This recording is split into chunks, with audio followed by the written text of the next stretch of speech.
the European culture is different, so it might work better here. Yeah, I've seen it with the guys I know who do business coaching for CrossFit gyms, like in Europe, but also in the States. Like, I always thought that would be a cool thing to do, but all they have to deal with is guys who said, like, I'm this far in depth, I'm making this much, I'm losing my marriage. And Not fun. They always 2 weeks away from, but that's actually, I want to talk about it, because a lot of them think it's just them in that situation. Yeah, no, I think it would be cool to focus a bit on that and just say, like, hey, it's okay to make money off it, because if you're doing it right, you're doing a very valuable thing. Totally. But you still have to stay in business. People cut themselves short. Totally. We better start. Sorry. So, I see a light, so it must be on. It's all recording. So Okay, there you go. Well, that'll be like cut. The problem is there really is nowhere to I never started a podcast. Like, hi, my name is anyway. I mean, they made me do it twice, Julian but from yes, exactly. StrongFit HQ. Yeah, hi, we are at the office, and But we are joined this week with a special guest, Willem from UnScared CrossFit. Has, from what I can see, having been there, just a colossally huge fucking gym, and you have a ton. Well, no, wait. First of all, they're the one who brought me to Europe. Oh, that's right. They're one of the first. Yes, Joachim is the one who emailed me, and then we did a FaceTime call, and he was like, "Come to Europe." I was like, He's the one who convinced me to come. The way that started was pretty funny because we, like everyone who got to know you in 2016, we watched and listened to the Barbell Shrug podcast, the really famous one, and we're like, oh, if this dude ever has a seminar in Europe, we're going there. And we looked, and it's like, no seminar. And Jochen was like, well, so let's fucking organize one. You know? There you go. See, I like that way of thinking. Exactly. Let's fucking do it then. A bit later, you did your first seminar, which I still think was the best seminar ever. It was really cool. With a small group. And it was, well, we already had, it was like, what, 25? I saw the picture the other 25, day. 30 people, and it was it. No, it and was then from there on out, it was coaches' weeks. More so seminars. I walked, that entire weekend, I walked around. By Saturday night, we had dinner at Beers and Barrels, and I'm like, I'm going to move here one day. Yeah. And I told Richard, he was like, it's such a cool city. I've never been in Holland before. Ever. I grew up 3 hours from here. I knew nothing about Holland. Really? I'm walking around Utrecht going like, this is such a beautiful place. I love this. They were like, no, it's not like, no, I like it. Moved here. There you go. I remember you arrived 1 week before the seminar. You brought Richard in. I had no idea it was. Just was impressed that he fitted to our old door. Yeah, exactly. And you stayed there for a week, and I remember that was the toughest training week I've ever had. That's right.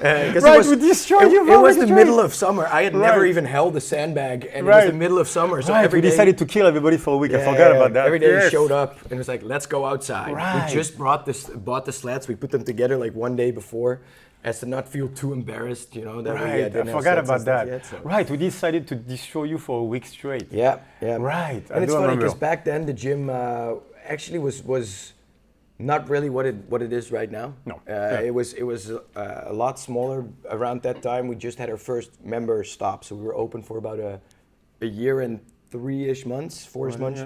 Yeah. We set our price point, I think, a bit too low. We weren't really sure who exactly we wanted to target, so basically... You just wanted bodies. We wanted people in. We started at 0 members and with a huge debt and a huge rent. So we were like, okay, welcome to owning a business. We need members. So you were, the second or third CrossFit box in Utrecht back then? Yeah, I think the third or maybe even fourth. I think it's like 8 right now. But clearly it was a very unsaturated market because we grew to 200 something, maybe even 300 members within a year or something. But it was... How do you even back up? Yeah. Can we first of all explain it does not happen? Yeah. It happened to Willem and Joachim, but normally it does not happen like that. Even if the numbers come in, like how do you stay out in front of it? Because you weren't planning. Obviously, you started with a lot of debt and a lot of rent, but you weren't coming in going like, all right, how am I going to serve 300 people? No, exactly. No, we right now? So the goal once before we had this beautiful, big, huge warehouse location in the middle of the city, close to the station. We were actually looking into smaller spots because of the rent prices, but we wanted to be close to the center. So we had the idea for the gym to be very customer focused with a lot of like training philosophy and values behind it to create a real culture, but relatively small scale. Yeah, to start. Yeah. Because did you come from CrossFit, right? No. I had so people know how you started all this. Yeah. No, so it's I studied philosophy in the Utrecht University, and as a side job, I worked as a personal trainer. I was a powerlifter, and I liked helping people out. But every spot I worked was like, I think we can do this better. And I met my business partner who had the exact same idea. And then a couple months before we open up, he was like, "Oh, by the way, I'd like you to be the head coach for the CrossFit Part 2." And I was like, I've never done a kipping pull-up. You know, what am I gonna do? So I interned under someone. We started the gym, and we found this big, huge location. We were like, "This has to be it, but we need more money." And then definitely famous last words. Yeah, like we wanted to start small, and then suddenly we found this huge place. But we were like, what if we can apply all these, like the philosophy we have for the gym, and the idea for creating a very like customer, client, member, athlete focused center, and apply it to this big place. And it worked out fine. But at the beginning, we were a bit quantity over quality when it comes to who we tried to target. So around the time we met you, but you had the identity of the gym set up in your mind before you opened, basically. Yeah, definitely. Because me and business partner really saw eye to eye about what we wanted. But actually, only when we stopped letting members in, around the time you first joined, we started thinking like, all right, what do we want from here? Who do we want to target? What do we want to tell people before they walk in the door, after they walk in the door? Because once you're done chasing people because you have to, then it's like you really got to dig in on what you are and what you want at that point, because here you are with what you have, right? Yeah, exactly. And that really forced us, we didn't let members in for about 6 months. And we really just sat down, hired on some of our like part-time coaches, freelancers. We hired them on full-time, and we're like, okay, let's create a different experience. Back then we had literally hundreds of people on our waiting list in those 6 months. So you froze. Yeah. Just because we were moving too fast, so I like it. But that's the correct. Instead of taking them and then just drowning under all the shit. Our and retention everything. wasn't that good. Like people came in, but like we weren't clear about what we wanted to offer people. So a lot of people came in and they were like, "Oh, you don't do 45-minute hero workouts every day?" Oh, that's actually what I came in for. We would have a very technical, like power clean session. People like, "This is it." So we were, oh shit, okay, well, maybe not. That's actually CrossFit. The people we want to see. And then, after those 6 months, we had our identity really set. So we knew, like, kind of what words to use on social media, who we wanted to target, and also what we wanted to tell people when they came in. So you had the identity of also what you wanted the workouts to be, not the 40-minute hero workout. Yeah, exactly. But and I think we had the luck that we were both in a very unsaturated market. Like people in Utrecht are young, they have little time, but they all want to look good. So, and they want to feel good because they work too much, and they just want to have a place where they can, one, feel at home. Yeah. So we always call it in marketing terms like a third place. They have home, work, and then the third place. UnScared. Yeah. And secondly, they want to have a spot where they can know that they only have to show up for an hour, and we will get shit done with them. You know, and that was on the one hand an unsaturated market, so people were banging down the doors. And secondly, I think we have a very clear identity. We do a lot of community events. We do a lot of knowledge sharing too through blog posts. We do very informative seminars for the members. We always do live Q&As. I just had one yesterday where I invite the members in. It's like, hey, this is what we're going to do next year. All that kind of stuff. And we were very lucky because actually since the member stop, we've always had a waiting list. Sometimes it's a 2-week waiting list. Right now it's like 3-4 months again. So we're always trying to see, okay, can we expand on our hours? Can we hire more coaches? Are you going to do that at the expense of quality? That's always a question, right? Every gym has a critical mass. Yep. And for some gyms, depending on what you're offering, that can be 30 members. Yep. You know, 30 members is the max of what you can retain the quality and identity that you want. I think for us, right now, it will lay somewhere between 500 and 600 members. We're at 500 members, but we, of course, also need to have the hours on the schedule so people can actually train. How does that work? Right now, we 500 members. Yeah. Let's just say all of them in come one gym 3 times a week. Yeah. It's 1,500 sessions you're getting sorted out between 7 days. Yeah. So what we do is we track. Right. Did I do that? Yeah. We Thanks, guys. Well, it's 1,500 spots in a class. Spots in a class. Yeah. So we run 20 people classes. We could do way more in the hall we have, but because you could run 2 classes. Or bigger classes with more coaches. We just do 2 coaches and 20 people, and that's it. So you have 1 coach per 10. Yeah, 1 per 10. And then we run weightlifting and strength classes in the back in a separate area. Okay. So at any given time, we could have about 32 to 35 people in the gym. If you also include people doing one-on-ones with coaches in the side and stuff like that. And then if you run 13, 14, 15 hours of classes a day, times 35 people, potentially you can have a lot of spots per day. And you're able to still get these things filled with classes going on at like weird times a day. Is it simply because of the volume of people? Well, there's able to be people. That's the thing. You can always add another Sunday afternoon or Tuesday afternoon class, but Monday 7:30 will always be Monday 7:30 when people want to train. Yeah. So that's what I mean with there's a critical mass in which your retention will drop if you go too fast. For us, the main quality control has always been coaches. So our head coach does not coach that much himself, but he just constantly assesses and educates the rest of the coaches. Before someone starts coaching with us, we want them to actually have been part of the community for a while, so they kind of know the do's and don'ts. They can identify with our training philosophy, and then we let them do a coach's course, which is 3 full weekends that we run ourselves. Like box owners and other coaches from other gyms join that course, so that's pretty cool. Also a way for us to make some extra revenue, not through the members, but through a second revenue stream. But it's also a really cool way to have still every coach pass through me and the head coach, so we're sure that the quality is ensured. So. And they'll start as assistant, right, during the class, because they'll have a main coach. And then after the coach course, they will intern, and we will always, depending on the intern, we will always make sure they intern under a coach that fits them. So it's someone who needs to loosen up a bit and needs some care. We'll put her with Mathäus, one of our female coaches who can be very nice. And if it's someone who has a bit of a cocky attitude, we'll put him with Kevin, who's our big head coach, and he will beat it out of them a bit. So, no, but I think it's a very common thing that is being said for CrossFit gyms. But I think it's very, very true that like your coaches are the most valuable asset to your gym. So if you take good care of your coaches, they will take great care of your athletes. And an interesting thing is, I've been accused with inviting people for a coach course of poaching coaches, trying to steal coaches. Because you're trying to, I always think if that's something as a box owner you're worrying about, like other gyms trying to steal your coaches, you shouldn't worry about those other gyms. You should worry about why you're worrying that your coaches will leave.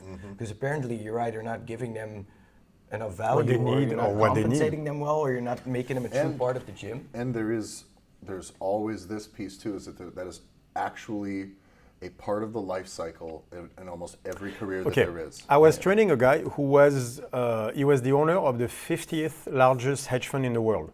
So one of those, like I make $250 million a year, right? So by nature, like their best guys always want to open their own hedge fund firm, right? And I was like, all right, so how do you keep your good people? Because to me, that was one business where financially we all live.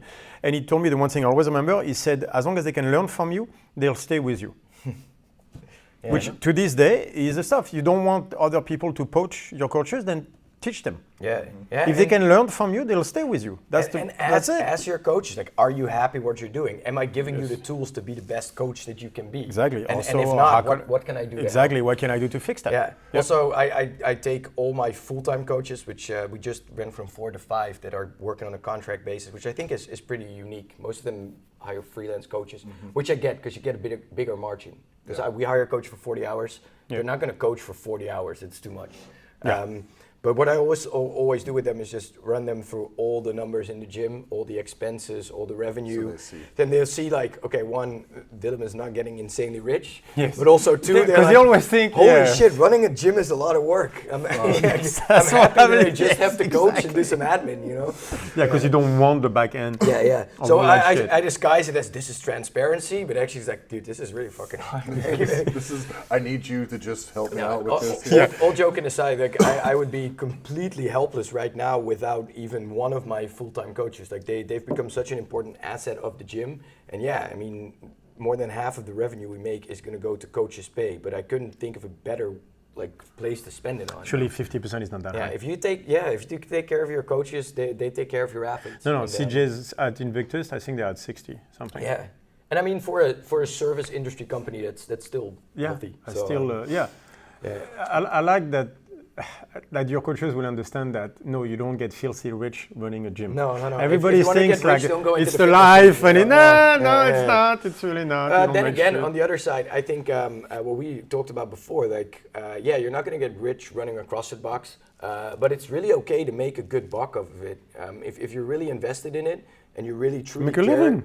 yeah, about the fitness and the health and actually the well-being in the purest sense of the word of your members or athletes or customers or whatever you like to call it, you're doing something really awesome in a time where everyone is sedentary, where everyone is more, becoming more and more unhealthy. We sit at home, we sit at work, we sit on our way to work in We're the not car. winning this one. Where if you're running a gym, a CrossFit box, a functional training gym, even if you're a personal trainer, your job, what you're doing is very valuable and very cool, and there's no shame in making a good living off of it. Yeah. Is that something here in Holland where, because if you're talking to American people, they won't understand why you're mentioning the fact that making money is good. Is that more of an issue here in Holland? Is that, because I'm curious, because like there's a lot of gyms struggling, for example, because they don't realize, when they go in, they don't realize how much work there is. But like in Holland, is that because I know in France, for example, money is always a problem. Nobody wants to pay, nobody wants to make money. Because you don't talk about money in France, it's a French thing. Oh, man, that's a complex question, but I think you're definitely right. On the one hand, I think because being a CrossFit trainer or being a gym coach or a private coach or a trainer, it's a free it's what do you call it? A free employment. So you don't have to have a very specific university education. Everyone can do it. And in Dutch society, that devalues it a bit. When I just started the gym, like the French I'd say that I'm I would introduce myself somewhere. I wouldn't say like I own a gym. Business owner. I would almost be embarrassed and say something like, I'm an entrepreneur in the premium group class coaching market. Health coaching. You're a trainer and you own a gym. You start listing off your college degrees. No, but that's the thing. Like that on the one hand. On the other hand, I mean, it's called Go in Dutch for a reason. Dutch people don't often feel comfortable spending a lot of money. But I think if you look at the Dutch prices for CrossFit gyms, it's relatively low compared to the UK, Germany, definitely compared to the States. Actually, the States went down so much, you'd be surprised. Because how much do you charge per month? 140 for unlimited, and Euros? that makes us a top 3, I think, top 5 more expensive gyms in the Netherlands. 160, $175. Yeah. American. Yeah. You'd be surprised how much they went down? Yeah. So I remember it was always 250 or something. No, but that was the early... It's very regionally dependent. And then No, we'll get to that point, but Europe does not understand where CrossFit started in the States and does not understand how it has evolved since then. It's not the same it used to be. But I think it's still, it's changing in the Netherlands because old school CrossFit entrepreneurs, I think, used to see their competitors as the commercial gyms that would charge 9 or 10 euros per month. And they think, oh shit, that's what we need to compete with. We can't ask 10 times that. That's not going to work. Like people who go to a functional training gym or a coach gym or a CrossFit box, they already made the decision to say, I don't care about price, I care more about quality. Yeah. And I think just if you look at it from an empirical point of view, like we're a relatively pricey gym for the Utrecht market. We have 500 members and a waiting list. So I think people are focused on quality and not necessarily price. But of course there's a tipping point too. Because we are high priced and members can cancel every single month, we don't sign them on long contracts. Shit, man, we better keep the quality up and we better keep our members happy and make sure that there's consistency. I want to not ever worry who's coaching a class in my gym. Because I want people to have a consistent experience and not worry like, oh shit, Julianne is doing a drop in and that coach is there. Like, oh man, that's not good. Exactly, as an owner. The Dutch culture is super active. Yeah. Right, so I'm guessing CrossFit is going to grow in Holland. It's still growing fast. Like when we opened up, we were affiliate number 120, 130, and that was less than 4 years ago. There's 230 something affiliates right now. 230? Yeah, I think over the last couple of years, I've only seen literally a handful, so around 5 go out of business.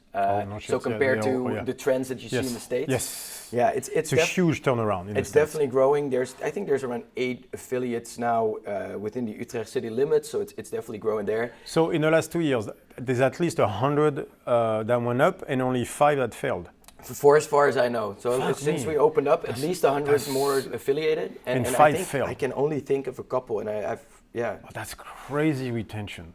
That's the Dutch culture is so active. I never knew, that's why you do well in more sports. Yeah, I think a so. culture, That's always frustrating me, and we need to not talk about this for too long because I can talk about that for too long. But the weirdest thing is that in Holland we don't have a very serious strength training culture. It's so weird because you have a girl who took silver at the Worlds or the Olympics at the 200-meter sprint. Yeah. There was 12 black girls and her. Yeah, man. It's. I mean, I didn't even know until someone told me. I was like, "What do you mean? If you look Where does that come from?" If you look at a couple things, like the Dutch are the second longest people in the world, and I think we have Tallest? the tallest. First tallest. First tallest. You wouldn't say if you see me, but no, because you're the one who got the short hair of the stick. Exactly. But everybody else is his size, his height. We have a diet that is basically like it's dairy, and like fried. full-fat dairy, and it's potatoes and it's earthy vegetables. You know, we have everything to all become Tylers.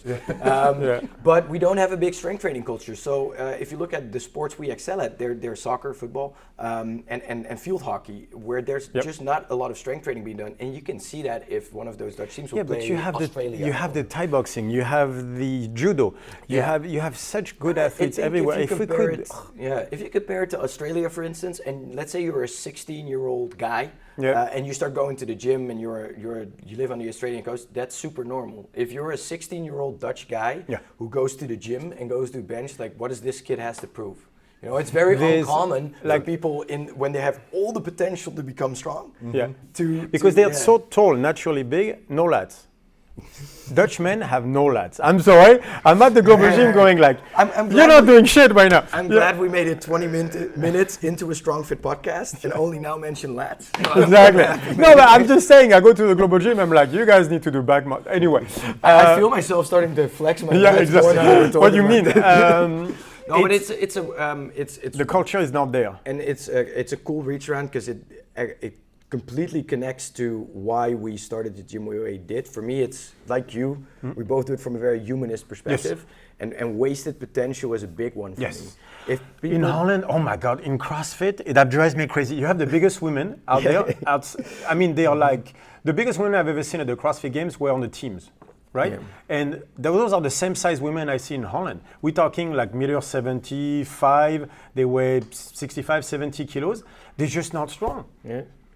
Otherwise, the potential is so high. I mean, but I've always looked at it not from the competitor's perspective, but from the other way around, like the people, the Michael Manns of this world. Yeah. You know, I just saw a video of him doing tennis ball pull-ups. He's what is it called? He's 60 plus years old. Now, Yeah, which is awesome. And our oldest member is a woman called Arya. She's 60. I hope I don't offend her, but I think she's 63 or 64 if she's watching. She's a woman. Yeah. Exactly. Don't say the age. She has an Come on. UnScared tattoo and she can do strict pull-ups. You know, I think that's the coolest thing ever. That's awesome. But you know, that'd be actually a cool conversation to have at a Q&A. Michael Mann got to his pull-ups with strength training, not made counts, not endurance. No, exactly. That would have beat him to shit. I thought he just did burpees until he got pulled. No, he did not. No. But that'd be a cool. That'd be a cool. Like, we'll do a podcast with Michael Mann once we go to LA one time. But just to explain what his training was, because it was a simple training, but it was strength and conditioning. There is a need for that. Pure strength. Now, I've only been in Europe for a few months now, but as I go around and I talk to people, I'm with people who are in gyms, who coach or train all the time.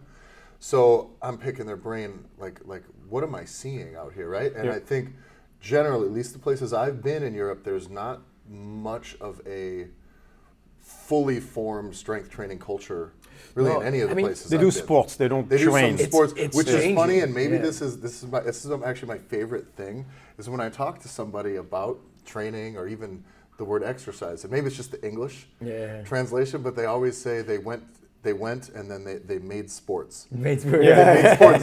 It's like, I went to the gym and made sports and then I came back. And I've heard that in 3 countries from 10 different people. And I think that's a European way of looking at sports. That just sounds like you play sports, you don't train. I had someone else tell me, I think it was here, that they said, like, guys, if you're a big guy and have a lot of muscle, it's often not differentiated from just being fat. Like, they don't understand that you're a big guy that makes sports. You're just big. You're just big. Like, big is big. Well, because traditionally the sports we've done a lot are very sports where you need to be very tall and lean. Let's say handball, rowing, football, rowing, soccer. But it's definitely changing, and I'd love to just credit CrossFit for that, but that would be a very bad thing to do.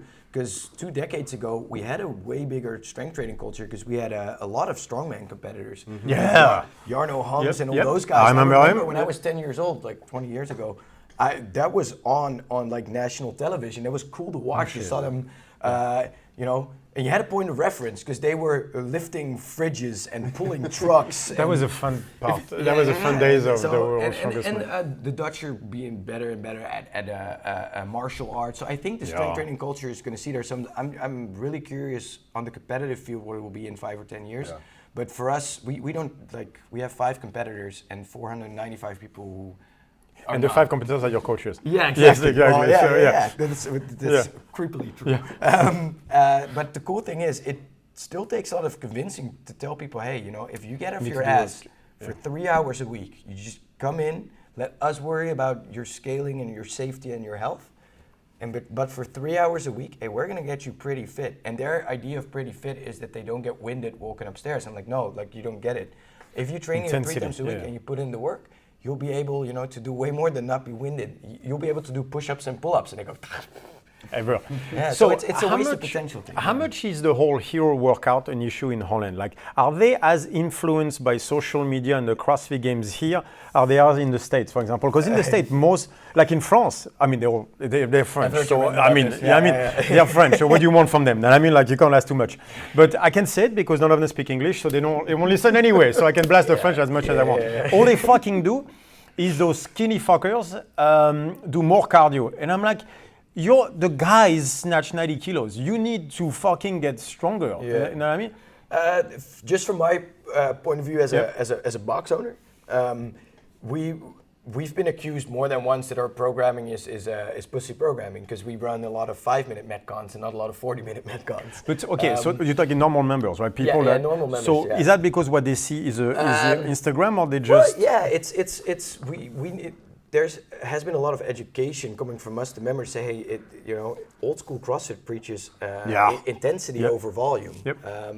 And of that course, was it's good foundation. To do volume. It was a foundation of. But it's an ongoing struggle. Like every survey we have among the members, those are people. Would be cool if we did a lot longer workouts. You know, that's cool. But is that a human thing or is that an Instagram thing? Because it's everybody seems. I think it's both. What I see when we would run into the same types of things is we would get people that have a hard time, either they're really uncomfortable fucking hurting for 5 minutes. Exactly. And they don't want to go. So is it pussy programming or is them that are so, let's be honest, because they don't want to push for 5 minutes? Or then the other side of it is they're just seeing all these things that look like more and they don't understand. So more is better. It's like if you've never been in the fire, you just don't know. I think, you know, the CrossFit preaches variety, and I think it's good that there's variety in long and short workouts and all that stuff. But I think, you know, pushing yourself to a really high intensity for 5 or 10 minutes, in my view, will always trump doing longer workouts. By the way, people have the idea, if I don't get really sweaty and breathe heavy for 40 minutes,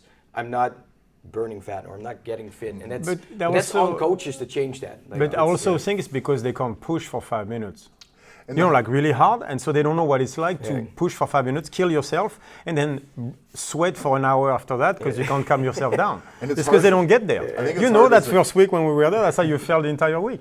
It's hard as a coach too because you don't know where you need to just have them experience it versus like, if they do feel that way, it is kind of on us to educate them why things are this way and the difference between this and this. And but also, there's only so many hours in a fucking day, and there's 10 people. But it's a long-term project to do that. Exactly. I think it's a very negative thing for box owners to go like, my members don't understand that. Like, so I'll just give them long workouts. Yeah, exactly. They'll blame. I don't have any. None of my members can squat 300 kilos. Yeah. Or they say, I'm not doing a lot of sandbags and stuff because my members love the barbell, and they won't get why it's important. It's like, that's literally your job.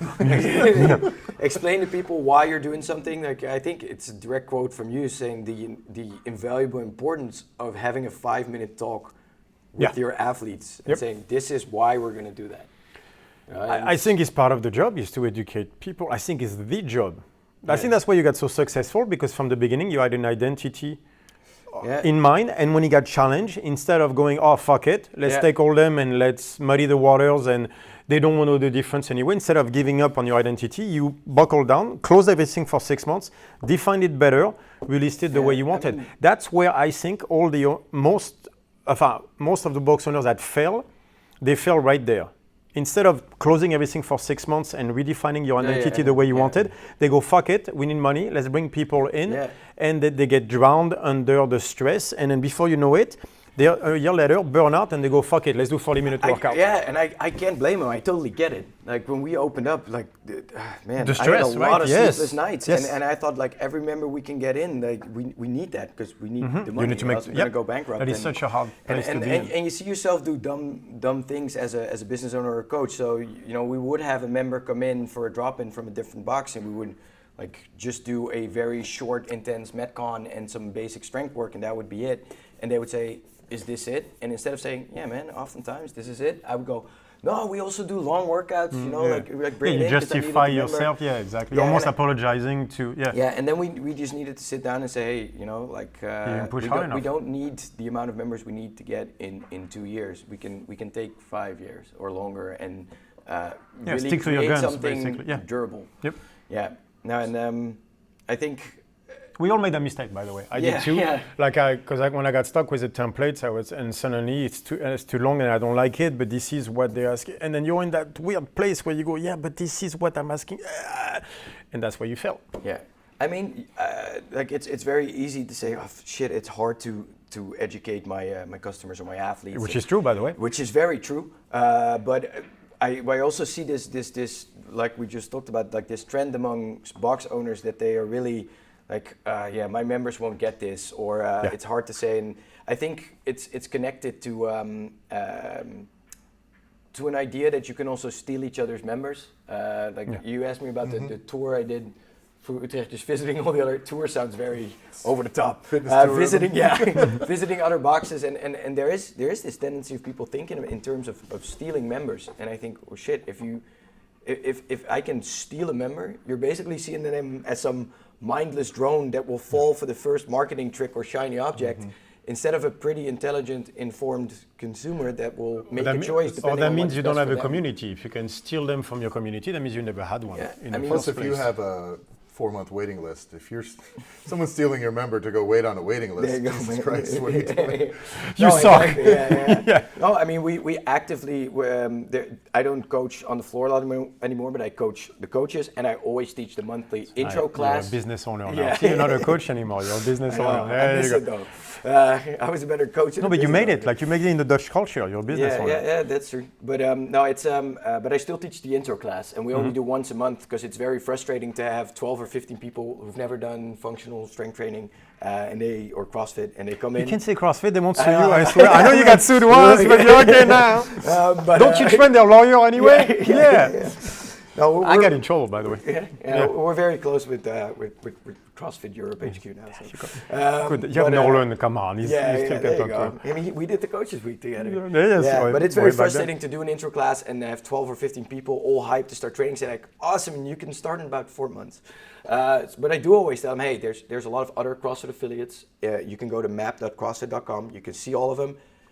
Send them a message, drop in. And in the meantime, we all have a different culture. We all have different training philosophies. So see what fits best to you. Because you don't need people that don't fit for you. No, you don't want that. You're at capacity. Yes. No gym does. You know? So I think if someone does visit a couple other gyms and comes back to us, that's a member for life. You know. And by the way, that's the hard part. Is when you start and you need the members in, you will let in some that should not be there because they don't fit you at all. And that first influx of people make your life so much harder. That stresses you out, the sleepless night, and it burns you out faster, which of course. But it will also help you create your identity. If you're training, if you let a lot of people in because you needed the money and you wanted to grow fast, which is normal, we all go through it. And there's people who don't connect well with your coaches, or they're having an attitude or a training style that just it rubs you the wrong way. Every box owner who's listening to this will recognize that. And they'll say, well, that will help you create your identity. So why is that person's behavior bothering me so much?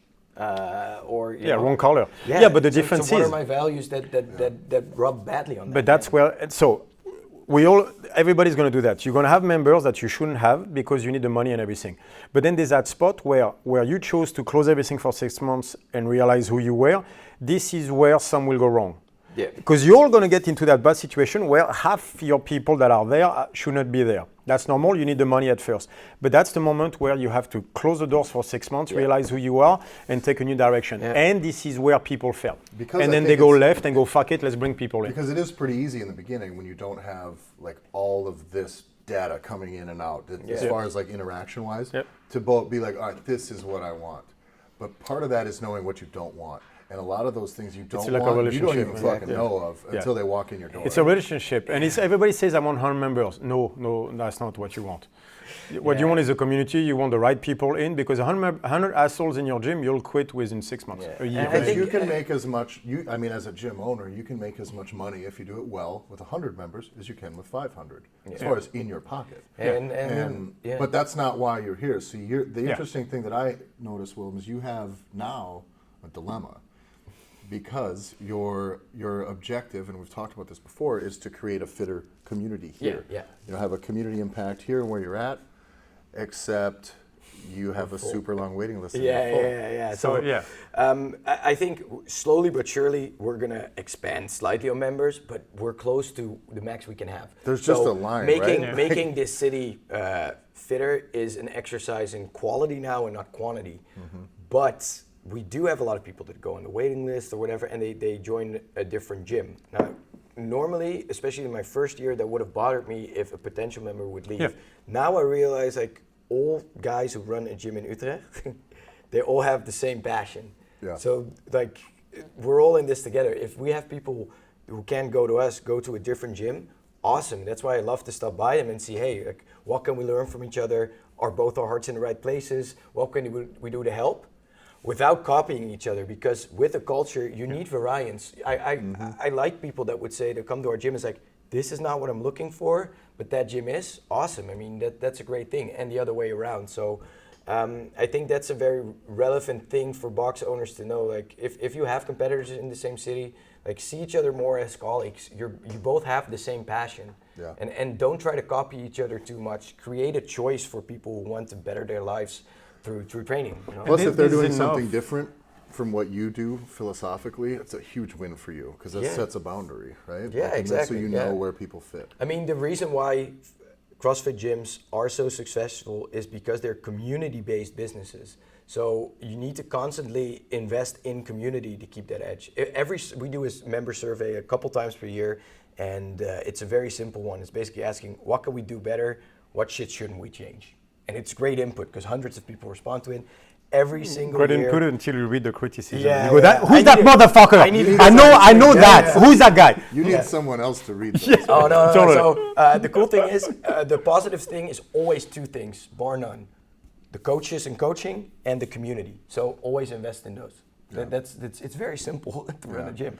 Then the criticism, man. If I read, because we ask what can we as a gym, or what would be a reason for you to leave? Is one negative question in there, and the other is what could the coaches do better? So when I read the 200 survey responses, which has 2 negative questions, so that's 400 individual hits of criticism. I need a good night's sleep, and I need to save all the good comments for later, because I will have exactly that. Like, if I find out who this was. What? I know this. Guys, we should not make this anonymous. I want to know who said that. I need these written. I need to start seeing that right now. Exactly. I mean, that's cool, because there's a lot of modern feedback tools that will actually let you do a survey and let you anonymously chat with the person that made a negative comment. Yeah, which is great if you want to bully someone. Yes, exactly. No, it's awesome to just say, hey, I have a sandbag waiting for you next time you show up. What is this about? Like, let's talk about it. Like, hey, which class do you plan on attending this week? Yes, so exactly. I can narrow this down. Who's your coach? So I know who to fire. So I think, like you said, I think you guys aren't competing amongst each other for this fixed amount of people. Your goal is to create, all of it. But I think it's the same issue or the same thing in Europe at the moment. And we see now with what CrossFit HQ is doing, with the way they're restructuring the games and making the focus about health, and making even the games more appealing, accessible at least, to all over the world. They're making the life better for affiliate owners. That's what they're doing. And they want, like, global expansion now, beyond just making it a very focused kind of American thing with some Europe around, you know? And then there was a mistake done early in CrossFit with no quality control and affiliate owners not, because that's when Glassman say build one, you get 100 members, you make money and everything, which that has not worked out in the States. Like you see, the retention is not what it is here.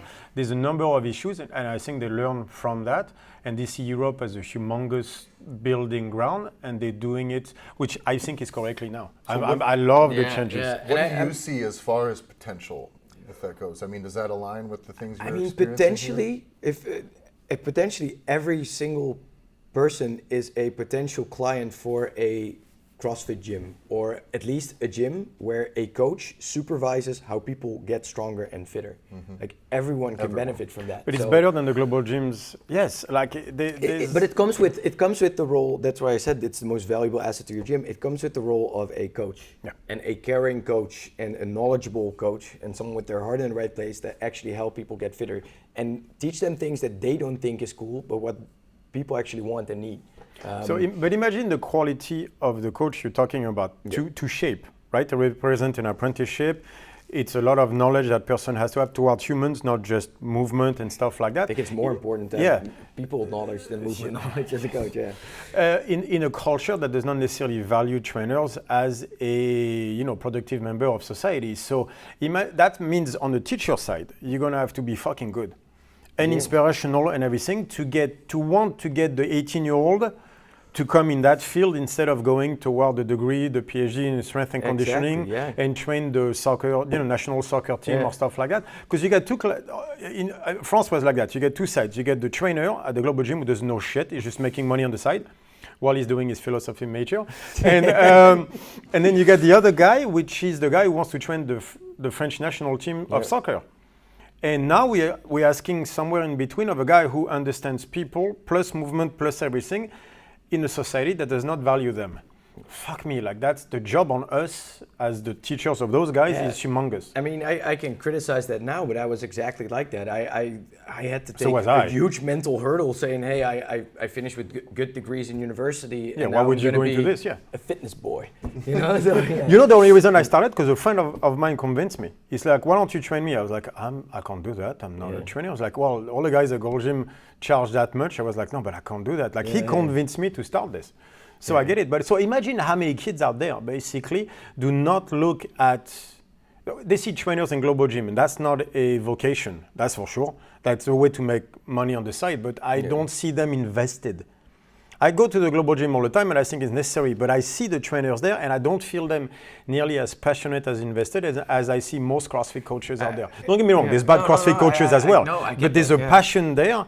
So we need to bring knowledge to those people, but man, is it complicated. And that's why I think the rise of functional training in CrossFit gyms was so big, because it's really hard to create a true culture and training philosophy in one of the 100 locations of a certain global gym chain. You know? Yeah, because you're all the same. Yeah. So and suddenly you have a CrossFit gym usually is started by one or two owners that have a lot of passion for what they do. They have a very clear vision on what good training or good health even or good well-being means for them, and they have their own confined space where they can educate people in that, get them fitter, get them involved through the community, and that's why I think that's kind of the magic formula of a cool CrossFit gym. On the one hand, that makes it a really cool business because retention will be so much higher than a global gym. You will always have people who are more invested and then just as customers or clients, they identify with what you do. So it's not only a great business model, it's also a great way to improve a lot of people's lives with. And you create a community, which is a lot more fun. You know the people there, not 500 members necessarily by name, but at least you can create. I still know all the members by name. Shit. I'm really weird with that, and my coaches laugh at it for it. Yeah. That's awesome, man. Yeah. Because normally at 150, that's when you lose. They were making the studies on numbers. Every single on-ramp, so everyone went through me for the first 2 or 3 years. So I did all the onboardings and all the on-ramps, usually on group, but so and they were 3-4 hours long. So I had spent 3-4 hours. Everyone, I'm good at remembering names too. And then we switched. It was actually a year and a half ago. We switched to doing one-on-one intakes. Mainly because you also said that's something you need to do if you want to implement stuff, right? So. And now every time suddenly, we had 3-4 new coaches on staff, so they did all the one-on-one intakes, and suddenly I would see people in the gym whose name I didn't know. And I had a business coach back then, he's like, you don't need to know everyone's name, you're the business owner, you're not on the floor. But still, every time I see someone in the gym whose name I don't know, I would feel very weird. I'll be out and about town, and I could possibly meet someone whose name I wouldn't know, say, I train at UnScared, I'm an UnScared, and I was like, oh, I'm the owner, I've never seen you before. I don't know, that feels weird. It's a rough vibe. And I think that also creates this critical mass of the gym, because I can't do this at 1,000 members. So I right now don't want to go to I'm surprised you don't get to 500, Yeah. but that's great. But at least you have a Studying community, each so you do like community events and everything. That's what we lost in the global gym level. I mean, you don't know anybody, you just walk in, get out. It's not the same. We have. I think it's also a business model thing. So we have 0 sleeping members. If you don't show up for 10 days, we'll send you an email. So we have every Monday we go through that. And we're like, hey, where have you been? So the coaches notice who's not showing, or is that because it's the software does it for us? But then we see all these 20 people haven't been in 10 days. Usually they're connected to one of the coach and they will say, hey man, what's up? Why haven't you been? If they say, we've been on holiday, it's like, oh, when are you back? The 22nd? And I expect you on the 23rd. On the 23rd, yeah, exactly. we put in a reminder in the calendar to text that person again. If someone doesn't respond for a month to these messages, as it hasn't showed up, we'll start calling them. Yeah. And if for 3 months we don't hear from them, we're like, hey, sorry dude, this is a mutual relationship. This sucks for your wallet because you're not getting here, so we'll cancel someone's membership. If I tell that to a global gym owner, they'll go, 80% of our members are sleeping members, you know, what's going on? Actually it's over that, but Then again, I remember that feeling. I would look over my account, like every month I would look over all my list of members, and I would just know, I was like, oh, I got 4 stale accounts right now. Yeah. And then I'm like, I mean, I need that money. That's the beginning, but I need that money. And then so in your head, you're like, and every week I would send out just a weekly newsletter to all the members, just news, what's going on in the gym, just keep in touch. And that's when I would be like, oh, fuck, it's getting towards the end of the month. If I send out this weekly newsletter, they're going to remember that we exist. They're going to remember that we haven't gone. And that they've been charged. And I'm not joking, probably like 2 out of every 3 cancellations I ever got were actually in an email that was a reply to my weekly newsletter. I'm just like, fuck, how do I do no more this weekly newsletter. Yeah, exactly. Yeah, I mean, that's the funny thing. Like, when we just started too, it's very simple to just think, okay, how do I make sure this person doesn't cancel now? But making sure someone doesn't cancel is the months leading up to it. And that's not a right now problem. That's an everything problem. I mean, what we also do is, we've talked about this shortly, within this, if we email everyone on Monday, like, hey, where have you been? Some people will also say back, well, I actually injured myself in the gym, usually also outside of the gym. So we actually really well track who is injured in the gym. And a lot of time goes into that. So we have like a little black book by the whiteboard for the coaches, which they have to sign off every time they go coach, and they have to match this list. And I think there's around 30 people or so on there right now. And all the pregnant ladies are on there, and everyone with a permanent condition. So someone's allergic to latex in our gym, so they can never do banded pull-ups, so they get a rash. It's in there. It's really funny. It is a problem. But the cool thing is like, there's a lot of time going into this injury list, because a coach will have to look who's in his class, are they on the list, sign off on that. But because they will know beforehand who in the class will show up with a minor injury, they will already have come up with scaling options for that person. What that also does is we communicate that at whiteboard time. So we go, okay, does everyone have questions about this workout? Tyler, I know your knee hurts, so let's do some hinging instead of squatting on some movements. You know, that means that next time when someone has pain, they'll be very quick to tell it, which is always good, because people shouldn't train through pain, and that's a thing that still happens a lot.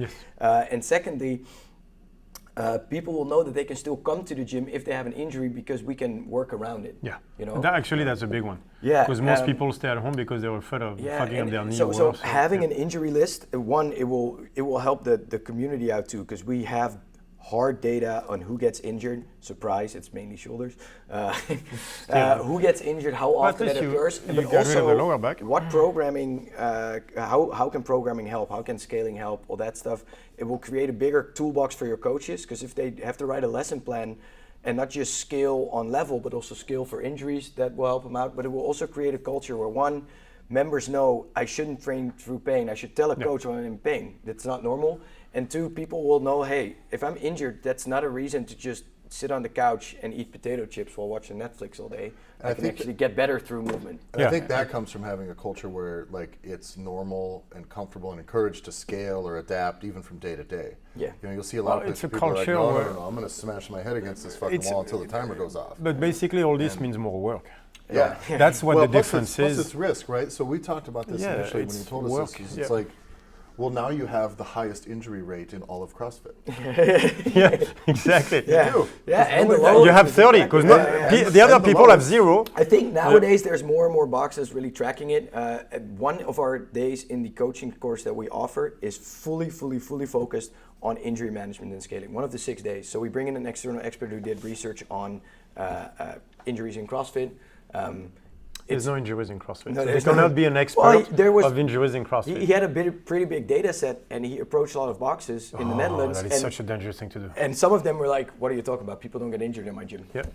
You know, so totally. That's what we're up against. That one, but honestly, like, if I've always said it, if you can't scale, you can't coach. And that's the end of it. If you don't know how to properly scale people, you cannot coach a group class because you're putting blanket programming, Fran, whatever, over 12 or 20 super diverse people. Because also the thing is the scaling for injury is not any different, really. It's just required than scaling as a progression. Yeah, 100%. And so if you have a coach that's not willing or adaptive or fucking can't think on their feet enough to put together something for someone with a bump shoulder, how the fuck are they going to help Steve, who's coming in off the street, who can't hardly do a sit-up? I totally agree. Like if you, and I know there's coaches who think it will be a lot of work, but then again, it is. But it should be. Yeah. I mean, you're also thinking about which drills or progressions you're going to do for the snatch that day. Like, okay. Well, you should be thinking about it. Spend just as much minutes on, but how are you going to help someone who's scared to train? How are you going to help someone who's in pain when they train? Actually, that should be the first question. Actually, the first question for me is, what if Steve's dogs died this morning? Yeah. And he says max snatch for the day. Maybe Steve should not do a max snatch today because he's not in the mental capacity. So but the thing is, now you're dealing with people. Yeah. And it's not, max snatch, and then this is the drill we're going to do it, this is how you do it, done.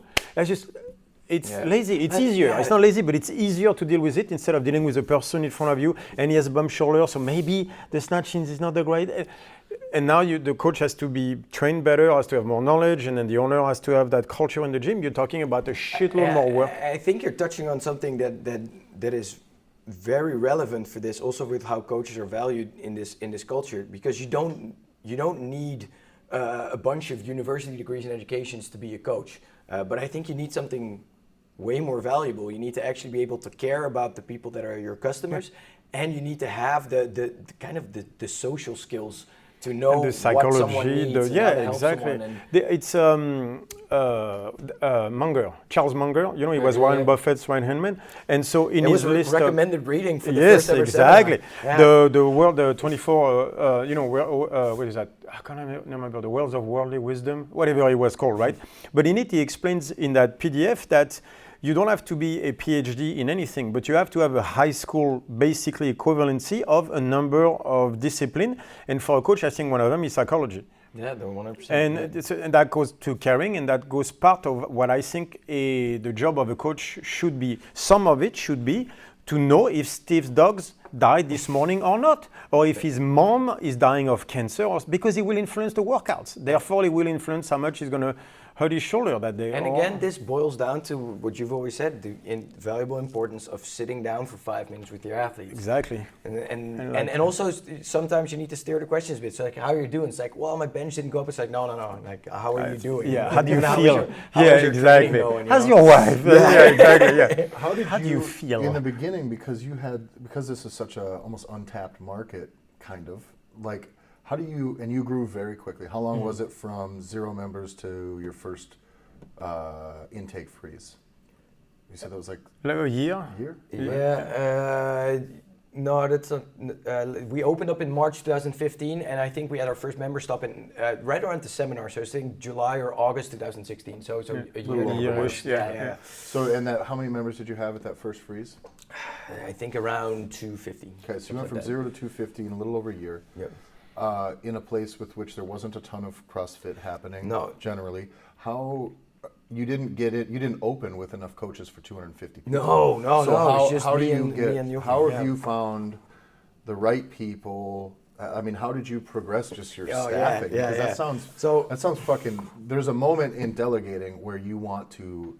You're like, I need somebody because I can't coach. I don't know this shit. Yeah. But then you're like, that first day where you put somebody into coach, and then you realize that you spent what you did was spent the whole time coaching while they stood there. That's what I did. I was like, okay, we'll come in a deal. I'm just going to run the class, and you can stand here. Yeah. My coaches will joke about that even if I'm interning someone, I will still make it the Willem show. So I'm very aware of that risk. It's tough. No, I think the weirdest thing is a lot of Dutch box owners I know say it's so hard to find good coaches. And they're right. It's really hard to find external good coaches. But hey, all our coaches right now were members of our community before they started. They were athletes, members, whatever. Mm-hmm. So people will complain about how hard it is to find a good new coach, and they will have 200 or 300 people in their gym that already see them as an authority, that already have a feeling for the community, that know the do's and don'ts, and that want to spend time there. Which is things that it would take if you came in, even as an experienced coach. Getting that baseline could take you months to figure out. It will. It's not might. It will. Anyway, there's no good coach out there that can be plugged into a new box and instantly get it going. No fucking way. So I think that's why we started the UnScared coach course, because we're not allowed to call it the coach development program. Yes, please. Do not get sued by CrossFit again. So that's why we started it. So our first that we've ever run, we basically said, hey, who wants to become a coach? We have a 12-session program. You show up. We had 20 guys applying for it, and the only exclusion criteria we had, it wasn't this person isn't looking representative enough or this person isn't fit enough. Snatch is too low. Oh yeah, the only exclusion criteria we had was if someone in the past more than once disagreed with the coach in a way that was something like this, so we had to cancel on 2 guys who applied. We were like, hey dude, you look tired, you move slow, take a fucking rest day tomorrow, man. Get out of the gym. You're here almost 7 days a week.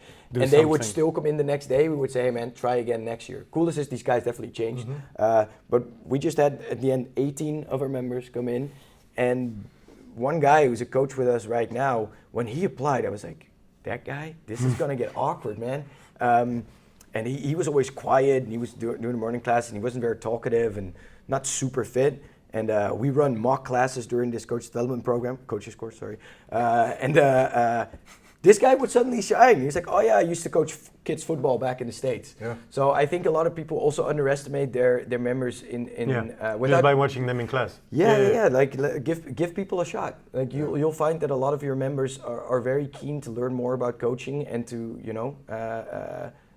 to help you out. Do you ever have trouble with that? I think is the only way to develop coaches. It's an apprenticeship anyway. Yeah, exactly. And you have an eye on them 3-4 times a week. There's no university course to become a good coach. Yeah. I got news for you. Like this is all apprenticeship based. So what I think though, Willem, is interesting is the only one. I'm sure there's many, but one of the issues I can see when bringing people up from amongst the membership base is, do you ever have trouble with maybe you bring somebody up and having these people be viewed as a peer with all of the members as a client, and then all of a sudden they're running a class. How do you foster that transition? So that's a really good one. To empower them, because they can't just come in and be like, you're a coach now, you were an athlete yesterday.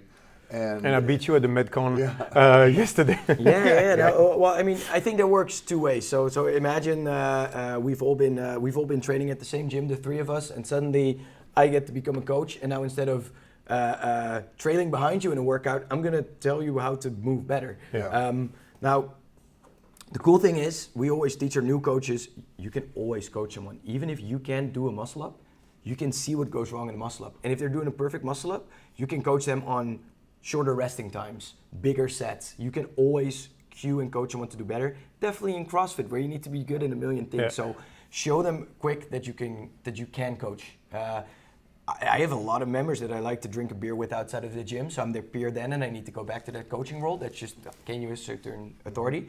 The other way around, if we see that someone becomes a coach and there's 2 or 3 members that fail to, respect their authority, to kind of say it, move them to a different hour. That's a 5-minute talk, man, and saying, hey, if you're disrespecting one of the coaching staff, you're disrespecting all of us. And I understand it, but let's stop this. So we've had it once or twice, of course. Dutch culture is a lot better like this. I do like that. They're very blunt, like and then they won't mess with the rules. So this isn't the States. So that works a lot better here. Yeah. Here they'll be blunt too. They'll be like, now it stops. I mean, I think that's valuable though, because I don't remember where I heard it, but one of the things I've heard is you're really only going to be as successful as the amount of difficult conversations you're going to be willing to have in your life, and that's one of them where it's about like, right. Yep. it's like, all right, I gotta fucking go eat this, and that's when you're the owner, that's the thing that's you gotta the part do. as an owner that I always hated. I still hate is that. Yeah, He's telling same people, thing. I've dude, had to fire coaches, and it's shitty to do. It's someone who really tries to be a good coach, but it doesn't work out, and I still get clammy hands just thinking about someone I've invested a lot of time in, and say, hey man, this next week's going to be your last class. I'm sorry, but I'm not that sorry because it just didn't match. Yeah, but having tough talks is really shitty, and we've had a couple talks with members, more than a couple, saying, hey, you've always been critical of everything we do, and I think it's time that you try out a different gym. Yeah, and let's shake hands on it before we get hard conversation. It's a hard conversation, but it will again, just like the other stuff we talked about, this will shape your identity. No, you have to. But that's where I see you see the balls on someone, is even if you're a non-confrontational person, which I don't think you are, I'm not either, but for the sake, because basically you're a tribe leader. Non-confrontational? I am. Okay. I don't like confrontation. I just know when I'm right, which is not the same thing. But let's see what you're making me do. You're a tribe leader. Yeah. So as a tribal leader, your job is the good of the tribe. And sometimes it requires to have certain conversations you don't want to have, but that's your fucking job, is the good of the tribe. Yeah. That's the way I don't see a gym as a business. I see it as a tribe, and you're the tribe leader, and it's on you to make sure so your coaches are strong, that you find the right places for strong people, so the tribe gets stronger. Yeah, I think that's what the job is. I'm so happy that you start about a tribe in that way, because I'm very scared that if I sit here and that I start preaching and criticizing others about how we should do it, this is just something that works for us, and I don't want to criticize others. But the cool thing, you're trying to help. Yeah, but the cool thing about a tribe, in my view, and for my tribe are my coaches first, and then maybe also all the athletes. But first, my coaches, which I meet up with every single week, and I see almost every day. I think in the modern day world, a lot of people want to better the world, think they can just make their contribution by criticizing others or just complaining about shit they don't like. I don't know. Without doing beauty standards or ideals, and they're changing the world by saying, that's wrong. That rubs me the wrong way. If you want to change the world and make the world better, and you want to see values from others, the first thing you should do is, okay, am I being an example of these values right now? If not, okay, let's change that first. And once you feel like you are exhibiting these values, then you get to do something super fucking awesome, and that is with a tribe, with a group of people, all together create these values and try to bring it onto others. Yeah, that will sound very culty the way I said it, but what I mean with that is you can change the world by yourself. You can help people get better if you have people around you all agree, and then you can, it's business owner, then coaches, and then all the members there. Like my values, the values of UnScared, or the training philosophy of UnScared, is useless if I can't ask a random member of mine, it's like, hey, what do we stand for? Yeah, if they don't know, if they don't know, that means you failed. Yeah, exactly. But me, I haven't had that issue criticizing some people, but that's because it comes out of caring. Because at some point, I see certain things harming people. Someone has to go, hey, it's not working. Yeah. Sometimes just saying it's not working, I don't even see it as a criticism. I think as a statement of, guys, something is hurting people. I think we're doing it wrong somewhere. You have to be able to recognize when you're failing. Yeah. Right? But that's not the same thing as yelling, hey, you're fat. But it's like, okay, but if you're losing the war on something, I was always been like, first of all, we're losing the war. Second of all, then don't bitch about it. Do something about it. Yeah, and as long as you do something about it within your own tribe, I'm always cool with you. Yeah. I might not agree, but that doesn't matter because you're doing something, and then that will always be cool with me. What you did at a certain point, and that was your rise to fame a couple of years ago within the scene, was hey, like, maybe guys, we're doing something wrong. Like, look at it, we're injuring people, and there's a It's pretty not simple working. thing we can do about this. We've seen this within the coaching culture for a long time, but I'd like to compare it to like the medical scene, where at some point someone's like, hey, maybe if someone's sick, we shouldn't open up their veins and put leeches on them, you know, just a suggestion. Yes, I mean, at least it takes one guy to say, I don't know about that one. Yeah, man, and then criticizing becomes a very important tool, because CrossFit is a very young sport. It is one of the youngest. Or even as a training system, because people don't know that now, but when Glassman entered, he changed everything. He put everything on his head. The shit he said at the time, people remember how, because people don't know Greg Glassman. I think that's one of the problems. By the way, we want to talk about this US versus Europe, but one of the problems is in Europe, almost no one knows who Greg Glassman is, especially in France, by the way, because they don't speak English, fuckers. But no one knows who he is. And so they don't realize the change he brought when he said what he said 10 years ago. Oh man, at the time people lost their fucking mind. I know. I was one of them, man. I was a powerlifter, and I thought CrossFit was ridiculous. The fake pull-up, doing lightweight snatches for reps. That's not what they're meant for. And but that's not a snatch anyway. And I was like, oh wait, a snatch isn't meant for anything. We invented it. We could do whatever the fuck we want. Yeah. No, but back then it was a thing. I remember that the CrossFit white papers came out, and it was like a bunch of really angry powerlifters in the States. They collected all stupid quotes from Glassman, and of course there was some weird stuff in there, you know. But that depends on the context. Like a lot of the stuff he said.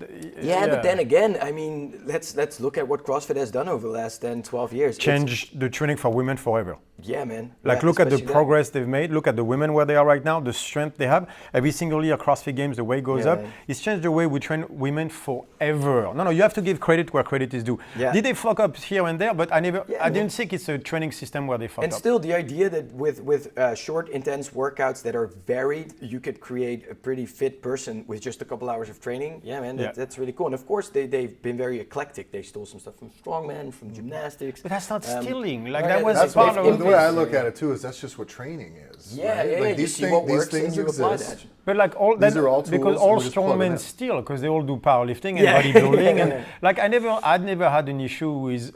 I had an issue with the confrontational nature of CrossFit, not the training system, because I admire Glassman from the beginning. It's the way they were doing stuff, that rubbed me the wrong way. But on a personal level, not on the technical level, right? So that was my issue. But the fact is, it changed the way we train women forever. Yeah, and that's one of my favorite things about CrossFit is you know, a lot of big sports, there's a lot of discussion about, hey, should we give equal amount of prize money to women? And usually the answer is no, because the women's competition is barely watched. Basketball, football, you name it. In CrossFit, they rule the. I watch the women competition a lot more. No one watches I mean, Fraser's going to win anyway. Listen, the as girls much as are I'd excited. like to watch Matt Fraser make a fucking doormat out of everybody, it's just not that interesting. And it's really cool. Let's be honest, the closing has something to do with it. No, but the cool thing is like we have a coach, and honestly, like she basically runs the gym now.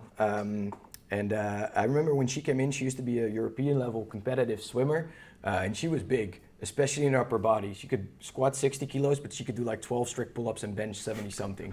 And I was like, in a guy, this is embarrassing. Yeah, it was mine. No shit. I said, in a guy, this is embarrassing. In a woman, this is insane. I don't know what's up. Yeah. She squats at least double that now, so that's good. Yes, but I don't worry, she he's came not criticizing and she was big, but she was kind of slouched over. And I still remember, I will say it in English instead of in Dutch, that when I asked about her, she was like, well, you know, I've always been, didn't say I was big, I've always been a lot, she said. But she wasn't very unconfident or something, but she, you know, I don't think she really liked how she looks. And now she became way buffer. I mean, you know Madelon, she's a big She has a 400 plus yoke carry. Yeah. I think I've been there. We've trained there once. And now she suddenly has... that's the one I told her to make you look bad. Remember? Yeah, that's the one. And it's so cool because now there's girls in the gym saying like, oh man, I wish I could look like you. Exactly. There's girls on Instagram using members of ours using hashtags like muscles like Mads, and I'm like, shit, man, that's where the magic is. CrossFit now, has if we changed can make that it completely. acceptable Yeah. that women can, be strong. I remember Jochem wrote an article for our blog saying. And it was a clickbaity title. It was called "A Real Woman Doesn't Do CrossFit." And everyone was like, "Oh!" and clicked on it. And but the main message was like, we had girls coming in and say, "I don't want to get too muscular," and we would first try to get kind of around it. Like, well, if you don't eat, and then at some point we changed it. Like, well, if you're gonna get strong, you're gonna get muscled, and there's nothing wrong. Look at the CrossFit Games; those are the most beautiful women out there. Yeah, like, man, they look better than if fitness models. Your body will reflect what your body can do. Like, that's Isn't that weird? There's a quote from Socrates, by the way, about this. But No, and the coolest thing is, I mean, what I really like is when guys say, well, I don't want to date a strong woman. I always say, well, how many of those strong out women there? don't want to date Yes, you, man. right. Yeah, exactly. It's more the other way.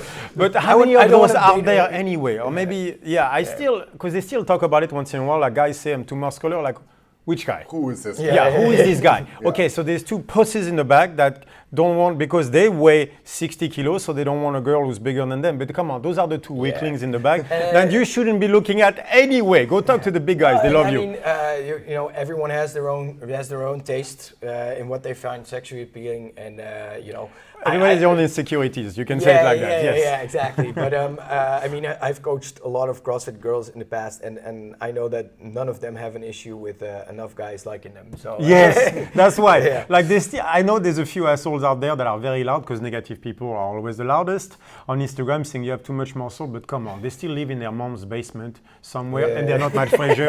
Some of the best CrossFit athletes Exactly. live in the basement. But outside of that, it's not true. Things have changed. Like But that connects exactly to what I was saying about trying to change the world by complaining about something. Like there's literally zero value to you publicly voicing what you do or do not find attractive. Yes. Who asked you, by the way? The only response to that could be, okay. Who asked you? No, but all I want is to have the CrossFit girls understanding that, yes, there's always going to be those two borderline serial killer living in mom's basement saying shit like that, but then you have 1,000 guys going like, I love how you look. We just don't say it out loud because it sounds very weird when you say it on the internet. When you say, you know what, I love the way you look, that's usually not a good conversation, a good comment to go on Instagram. Because guys will say that they don't like muscular girls, but I don't think a lot of guys would have the guts to say, I don't like bearded ginger big dudes. What's interesting too is like, you don't get a lot of those comments, right? I get lots of guys telling me that they like bearded big dudes. I know. You know what? I want to make a formal complaint about all this. When I started lifting and I looked at Arnold Schwarzenegger, they all told me like if I looked muscular enough, all the girls would like me. All I got was guys saying, dude, you look so good right now. This is not what I did it for. I only get sweaty dudes and the girls going like, that's a nice yoke carry. Where are the women? I know. Jesus Christ. We're now in a time where it's not girls for the girls, it's tries for the guys. That's basically my life. No, something is wrong here. I was in a gym in Vienna at Intelligent Strength there. It's almost like a fucking It's a cool gym. It's like a strength museum. And that gym is so good. They had this picture, they had a picture of Arnold with a camera when he first went to America, and then they had the camera framed, like the camera in the case. They got a camera, and then it says right under there, it says this whatever phone was used by Arnold when he moved to America. This camera has seen more muscles in women than any of you ever would. Which is fucking probably. By the way, it's very true. But it's interesting when we talked a little bit earlier about the kind of the difference too in the customer experience between the U.S. and Europe, and how much that like you being able to really refine a smooth and maybe compassionate. Is that because he had the time to do that, or is it because he had the balls to do it? Yes, I mean the time was. Don't get me wrong. Like you had enough members to have the time to block it for 6 months. So that's true. If you had 50 members at a time, that might have been a different story. But I still think the fact that you had the balls to do it is still a major thing. I think what also definitely No, because the battery making sure it's recording. I mean, what it was for us is, and that's definitely something I have to thank Jochem for. Is he was like, it's not impressive getting people in, but keeping people in your gym, having high retention, that's where the secret that's where the magic is. Because that means that you convince them of your philosophy and training, and that they feel home in your culture. Now they stay. That's the goal you want to achieve. So retention is an important thing. But again, you started with an identity in mind. I think that's where your biggest success, the two of you, is from the beginning. It was like, this is what we're going to do, and you didn't move from it. I think too many, because again, state versus Europe. Yeah. But in the States, like at the beginning, because it was, the first like 500, the first 1,000 probably gyms, you opened, you had 100 members, like overnight. So that gave you time. But then you get to that moment where, I remember there was a city in LA, Inland Empire, had more CrossFit gyms than Starbucks. Oh yeah. 22 to 21. So when you get to that, it's a little bit of a different environment. But the culture in the States, at some point you could see it became like, fuck it, it's a business. I'm just going to get anybody through the door. And they gave up on the identity, which is exactly what you guys did not do. There's a moment where I think this is where a lot of them have failed, where the pressure of the money and everything got so big that they just basically quit on that aspect. Again, like in the States, it was different because there was no quality control like we have here. And you could just open a box with $5,000 and high dreams. Oh, easily, yeah. Yeah, a lot of them did it. No, I think what it definitely is like you said, if you have a culture and an identity, you can know like which. You can steer the ship. Yeah, but you can also say like, hey, man, this is not a good fit. And that's tough to do because you're sending a customer away. In the end, it is about customer experience. And if there's someone in your gym who's bothering other people or that kind of stuff, you're first trying to change it. And if that doesn't work, that's the end. But customer experience should be, I mean, that sounds very marketing. But let's say member experience or athlete experience should be central because you're not selling a product, you're selling an experience or a service. I thought you were just selling abs. Yeah. The promise. Now I can show them, but back then, no. You said it adamantly, like American-style customer service.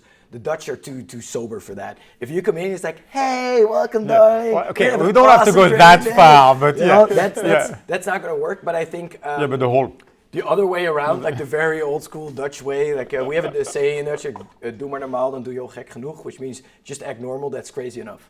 And that's a very common that sounds thing. about right. Yeah. Especially when I go to the bank. Yeah, there you go. But but I think the good ground is somewhere in the middle. So for us, I've wrote a boringly long blog post about that, or about our core values. I think no one ever read it. No, I'm kidding. But we talk about the 4 core values we had in UnScared and how that actually formed our coaches' standards, for instance. There's 2 core values for us in there which are very important. So one is nurture or caring, actually caring about your athletes, making someone feel welcome, making them if they have a problem or pain, they can tell us. We actually care for them. The other one is honesty. So these 2 things often intersect. Sometimes you want to, you want to care for someone, you want to nurture them, you want to make them feel welcome, but you have to also be brutally honest or it will bite you in the butt. Yes, but also you didn't just say the words, you actually did it, because I hear too many boxes that say that, or this is our core values and everything, and no one is actually doing it, implementing the values and everything. You guys from the beginning have been on the ground. You can sit down with the brand strategist like we did. I know a lot of other ones do, and identify your identity, or like somehow make it into something that is not intangible, but actually write it down. These are our values. But if those values are not the basics for what is written on your wall, if those values are not the basics for what you put out on Instagram, if those values are not the basics for your rules in the gym, your coaches' standards, then they're just fancy words on paper. So I mean, we need to look at every community event we organize, everything we put on social media. It's like, does this fit to our coaching? Fall under the umbrella.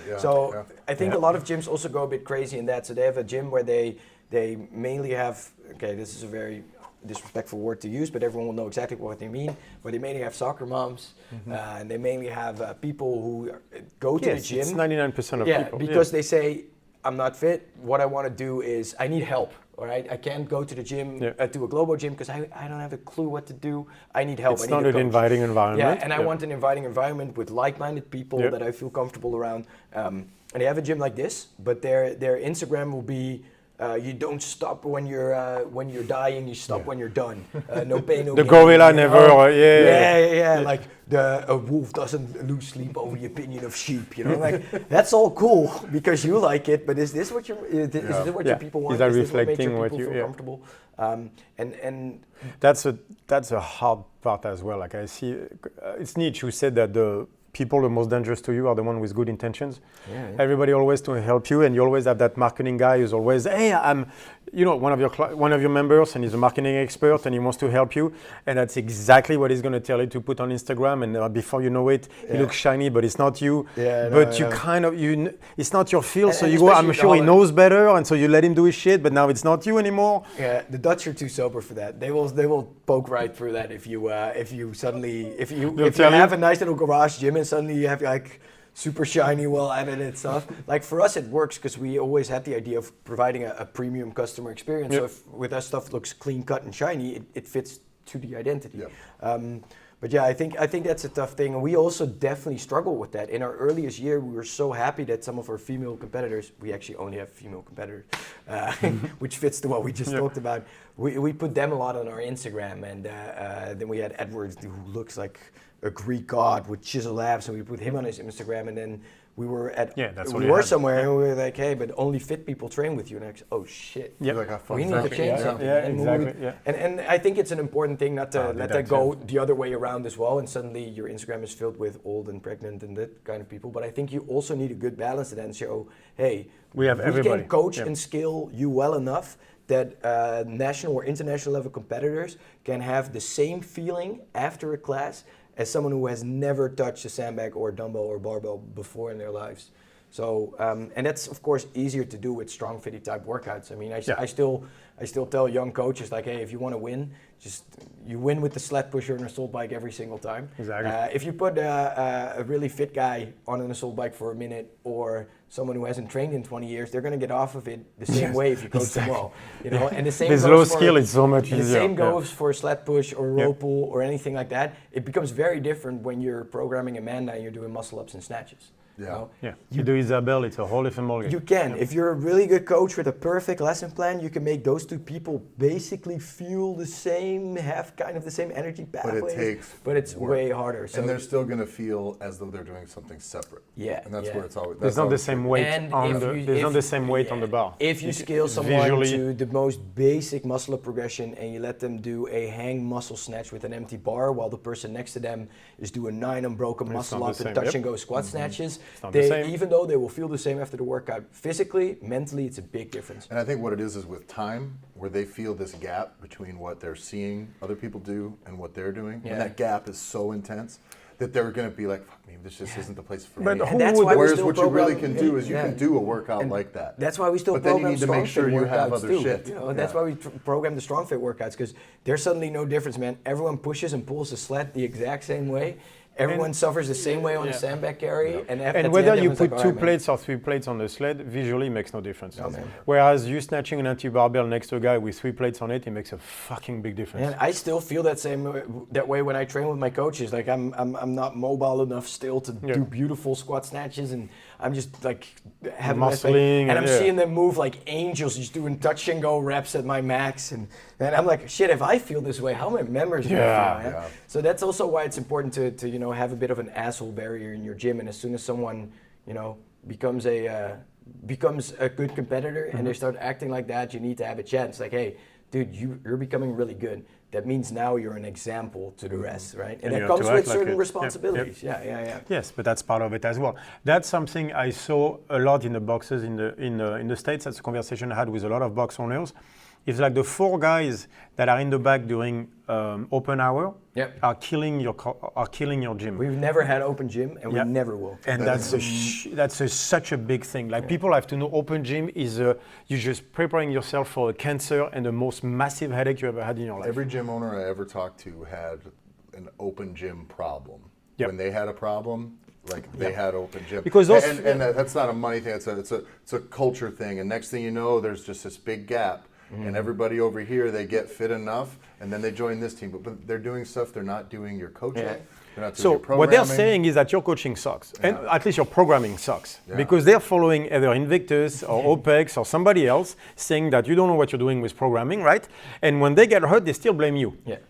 Yeah. So it's a nightmare. I mean, just from our perspective, why we don't do it, because I don't want to. I know almost all my colleagues in the city do have open gym, and I don't want to rant on them.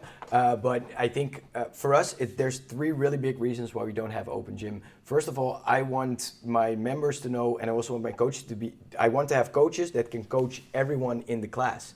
If they have a member that is too good for the class, the member isn't too good. They're just not coaching well enough. Yeah. So that's one. They're either not being coached well enough, or that member's not coachable, which still means there's a problem. Both cases. Exactly. The second thing is exactly what we talked about. Every time we do a member survey, there's 2 things that stand out: coaching and community. If you go to the open gym, you're saying fuck you to coaching, and you're saying fuck you to the community. Yeah, exactly. And you're putting your headbutt in. That's a I really disagree. good point. Open gym, I disagree completely. Yeah, For your own sake. And the third, it's a business thing too. I think if you count regular gyms, and there's some great regular gyms, you go to the workout. That's where me and Jochem used to work, man. They created a culture in a Globo gym. Awesome.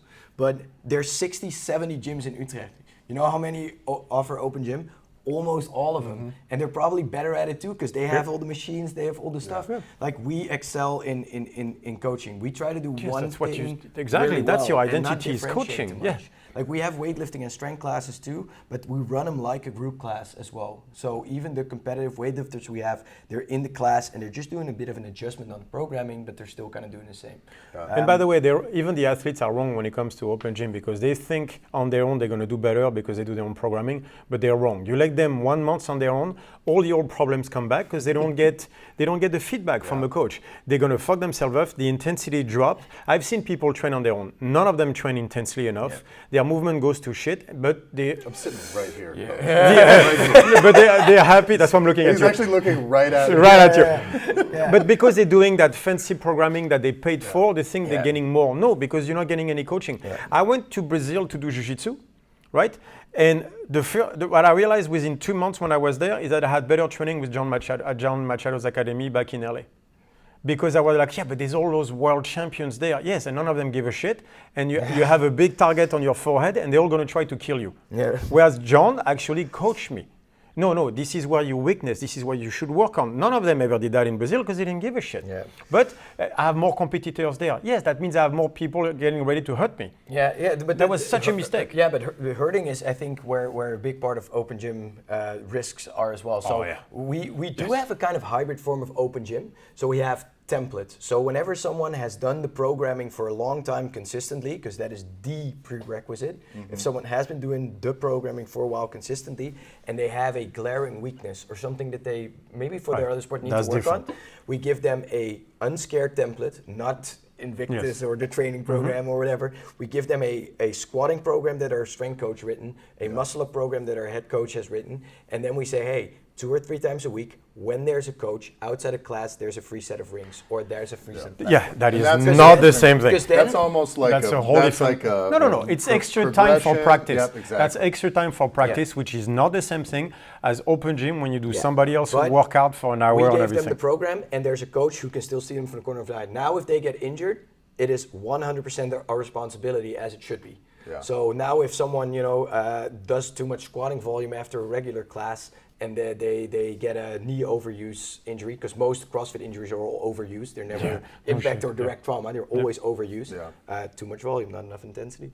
But it should be the responsibility of your coach when someone gets injured in class. And once someone does open gym and they can do their own program, that becomes tricky. So No, but plus the fact alone that they are excluding themselves from the community should be a non-starter. And the second part is they're saying something to your community, saying, I don't want to be part of it, you guys suck, basically. No, it's... it's a tough one, because we, But sometimes it's just, for some people, it's a schedule thing. It's, when I would field the open gym questions, when I opened up, I thought, well, I'll come in on Sunday, because why wouldn't I work 7 days a week? Yes. And while I do my other stuff, we had a yoga class in the afternoon that I have to be there to open up for. So I was like, 2 hours before that, we'll have open gym time. But what that meant was I was there, someone had to be there. And they would say, hey, Tyler. And then what that meant was, what should I do? Yeah. Will you write a workup? It's called a free, it's called a free one-on-one session. My 2 hours, 2.5 hours of going there and getting some extra work done. Yeah. There's an extra 2.5 hours of free coaching that I should have been It's so funny charging for. because we've had the exact same thing. We used to, before we had enough coaches to cover this problem, every year when we had our Christmas party, the next day me and Jochem would say, first, one year we said we're closed the next day because you know we used to host it in the gym too with 100-something people, and then the people were not too happy about it. It's like, yeah, cool that you guys are hungover, but we want to fucking train, which I get. And we had the brilliant solution: say, you know what, we'll do open gym just for this once. So this Sunday after the winter dinner, after the Christmas dinner, we'll have an open gym. 30 or 40 members showed up. 2 of our coaches were there.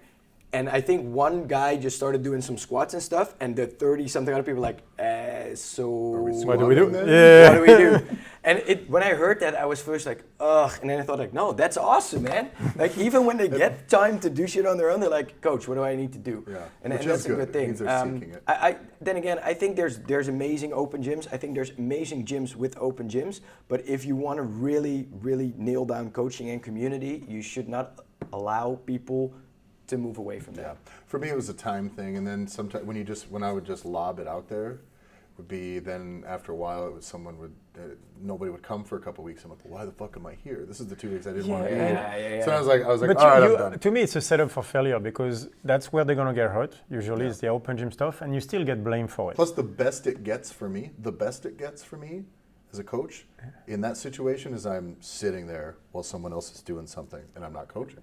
Yeah.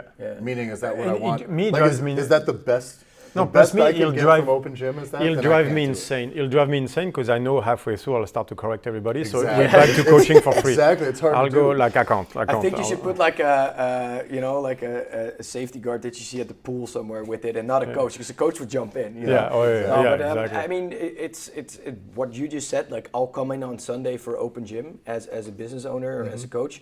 It's something I hear so much, and it's pretty crazy. I mean, yeah, when you open up your own business, yeah, you're going to work 70, 80, 100-hour work weeks. I've slept in my gym, even though I live 10 minutes from it.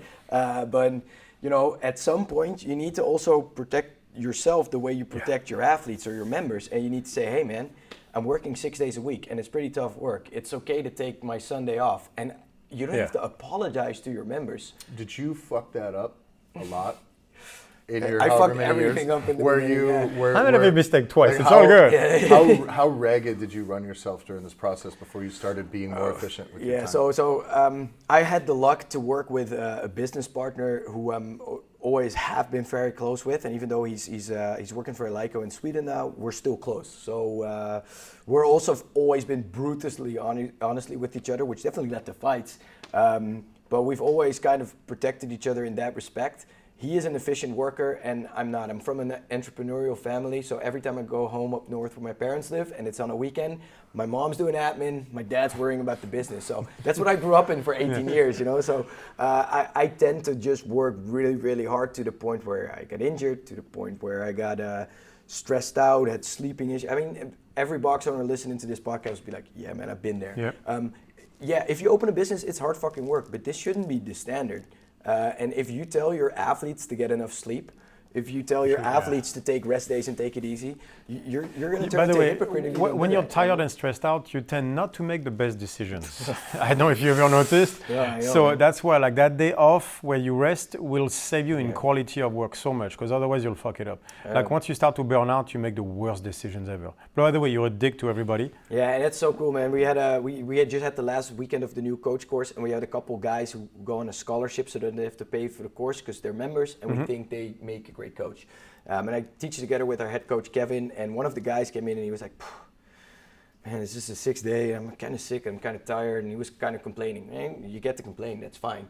But then it was his turn to do a fake class mini coaching of 10 people, and we could see it. And Kevin, our head coach, went on this rant like, dude, like, yeah, there's a lot of people, your mom and everyone, who will care if you have a bad day. But I mean, your members do not care if you had a bad day, if you're hungover, or if you just broke up with your girlfriend in the class. You know, they're paying customers. Yeah. They might after class, but that's not what they're fucking exactly, man. If a member comes up to you, and they will all the time, and say like, how you're doing, you can say, I'm actually doing pretty bad, dude. But I mean, in the end, there's probably, if you coach 20 people in a class, there's a couple people in there going through some real shit, you know? Yeah, so, no, I think that's, I don't like the word self-care, but it's such a common day buzzword. But I think it's important not to be a hypocrite if you are owning a business that promotes good health and well-being, that once you have the coaches for it, take a step back, man, relax. Because you don't get to do that right away. No. Just if we're being real, you don't get to do that right away. No, you got to stress yourself so bad. But that needs to be the moment you have the money in place to where you're not chasing the dollar. Yeah, man, and you gotta earn that too. So right now, and I always think you gotta earn something by putting in a lot of work first, and then you get to earn a day off. Your a regular day off in every week. And I think, and you're always chasing it. Right now, I'm still doing a lot of stuff within the gym, and what I want to earn over next year is that I can be back on the coaching schedule 1 day a week and do something I like. Right now, I have coaches way better than me, and I have way too much shit on my plate and to do to make the gym better and to make it work. But I want to get to a point where I can delegate and systematize enough stuff that I can do why I started in the first place, and that's coaching. But that's something I think as a box owner, you got to earn that. You got to first make sure you also have good coaches. You got to make sure you're offering a cool customer experience where people can identify with the culture, where they feel at home, where they actually stay longer than a year. And once you have all that in place, now you can say, all right, man, I'm gonna go back to doing what I love because I earned it. Mm-hmm. I think that's my view on it. I know there's a lot of box owners who still clean their own gym, coach in the morning, coach in the evening, and either they're Superman or that's not a sustainable strategy. They're not Superman. They're all burning out. Like that's a conversation I had with a lot of them, especially in the States because they've been there longer, right? Where they're burning out at an alarming rate. Let's put it this way. Like you see it like it's 7 years. And they might switch career because they just can't do it anymore. And that's what kills me because then the world has lost a good coach, by the way. Man. And I mean, I have never met a guy who's a successful coach who's not legitimately a caring social guy for the people he coaches. But it's a vocation, there's no question. They put themselves in such an awkward, painful position with the way to run their business. They're not so nice anymore. And that's a really, really risky thing. Yeah, when you burn out, you start your behavior you need to make changes. some sacrifices. I mean, if you want to be a top-level competitor, but you also want to run a gym, you're going to have to make a coach at some point. You can't be... You can do both, but you can't do both perfectly. No, you can't be an athlete, a coach, and an owner. All three, fuck no. You're going to have to choose. There's no fucking way. Or you're going to suck at all three. That's the thing, is you're going to suck at all of them. Yeah. I measure the success of my gym not by the dollars in my bank account, but by how much looser my shirts are here and how fatter they're getting here, man. If I'm getting little training done, I'm working hard on my gym. I'm kidding, obviously, but I think, I think you need to realize if you're owning a gym, what you want to be. And just like a head coach shouldn't coach too much on the floor, but just make really sure that the coach he has under them, especially if it's more than one or two, are doing a good job. As a box owner, you need to not always be the main coach. You need to make sure that everyone understands your culture. So if you have 10 coaches that can clarify your identity and actually make your philosophy of training work, you have such a bigger reach than when you try to do that all by yourself. I also mean they're full coaches, not part-time coaches doing a class. Yeah, you did it for a long time yourself. Like it was you and Richard, and you ran seminars for 25, 30 people, but you were like, I need more reach. So there were more seminars than the podcast, and there was video material. Now you have and Tyler and Greg and everyone. But you had to earn it first. Yeah, so I think that's a very common path that you see people do. But I think if you want to, if you're onto something good, you can't do it by yourself. No, for sure. But I think it's the same thing. Is they have to come from within. Mm-hmm. If you look at all the people we have, they came from within.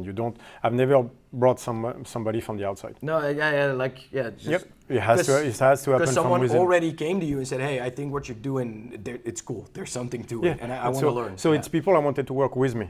Yeah. Because they're like, "I love what you do. Let me help you with whatever." That would be. It's very logical for, let's say, a CrossFit box owner to put an advert out there. Let's say in a CrossFit Netherlands Facebook group and say, we're looking for coaches. if you would do that, I'm looking for StrongFit coaches, like from outside of the StrongFit that would be community. so weird. Everyone would be like, "What is he doing?" Yeah. It should be the same within. I agree CrossFit, completely. you know? Yeah. I mean, we've had a coach in the past that you know also very well, Charlotte. Who Is that how you say it in Dutch? Charlotte? Yeah, sorry, man. Charlotte. Yeah, I have to learn Dutch. Hold on. How would I pronounce it? Charlotte. That's the Charlotte? French way. Yeah. Okay. There you go. No, the French way. Because you pronounced it wrong too. Yeah. No, I pronounce it the French way, which is different. This is the hardest thing in my life now. Is I am in a country with no language in Austria, so I will read a word, and someone's going to ask me, what street do you live on? And I'm like, I'm not going to fucking say it. I'm not going to say it. We're here to make fun of me every time. I get it on my phone, and I'm like, listen, I'm going to mess this up. I know. This is what there it you is. go. Yeah. No, but I mean, we've had coaches in the past. I mentioned, for instance, at the level 2, and the level of participants wasn't that good. And I saw her coach. I'm like, hey, are you looking for a job? And she just left the gym about a month ago because she wanted to start her own thing. But there's always been, even though she was an amazing coach, it was always a bit tricky because she wasn't there often. She only taught a few classes. Yeah, because I only saw her on weekends. One regular day, and then at the end it was just weekends every now and then. But even though she wasn't, she lives in a different city. So even though she was an amazing coach, she was one of the few coaches we didn't drafted. And no matter how good a coach she was, it was always a bit trickier. So I think, drafting people from your own tribe and saying, hey, so. you're already, you understand it, you already, we can already talk to each other in an authoritative but still very respectful way. You know the do's and don'ts, you know what we're trying to do. That's where you need to find your it coaches. takes too long to explain a culture. If you haven't lived it, by the way, words can't explain a culture. You have to live the culture. Yeah. So how am I going to explain to you what it is? I can't. So you're going to have to come in, and it's going to take me 6 months to a year anyway. No, it's Yeah, I mean, you can tell whether someone is. If I'm coaching a class and I'm explaining a workout by the whiteboard, and we use whiteboard time for one really important thing: intended stimulus. How should you feel at the end? Exactly. Which energy pathways are we going to use? But I would never say energy pathways. I'm going to say you need to do this unbroken, or you need to die at the end, or you need to feel fine at the end. Yeah. You need to get more flowy. But we always use that, and sometimes someone just when you're explaining something and you see that they're like literally what you said, so this is a paradox. You can't put it into words, but you see like this person's annoyed with it or impatient or whatever. Not getting you it. can't write that down. Yeah. You can explain it to someone in words, but sometimes the feeling isn't there. 80% of communication is non-verbal. I believe so too, and I mean that's why that's why emoticons are a thing. I can send something to someone. It works so much and it better. can go completely wrong. The problem is they're so good. Yeah. That's all I use. If you would have told me 2 years ago that I would use the amount of emojis that I use. I know. That's the way of communication. Literally, it's like that's for 5-year-olds. No. Julian and I will have conversations that will be So emojis, sentence, some emojis, more emojis, a question. It works so much emojis. better. You know what? There's a lot less confusions with emojis and words. Every time we get to words, you're like, "Can you get me this?" And I'll get this thing, and he's like, I don't want to ask at all. He's like, what the fuck was that? For me, it's a really funny thing to imagine a guy like you just using emoticons. But smiley face. Exactly. You actually use them a lot. Yeah. Because it gets the points a lot better. Concise. Yeah. When I think you were only traveling to the Netherlands every now and then for a couple months, and I think it was at the Lowlands Throwdown in 2017 or something. I was coaching someone there, and you and Mathäus wanted to film something at the gym. So you were texting me and I was sitting next to some other Dutch CrossFit competitors, and they saw like my notifications pop up like Julien Pinot. Yeah. And I was like, you're texting with, whoa, you're on first name basis with Julien? What's all these eggplants for?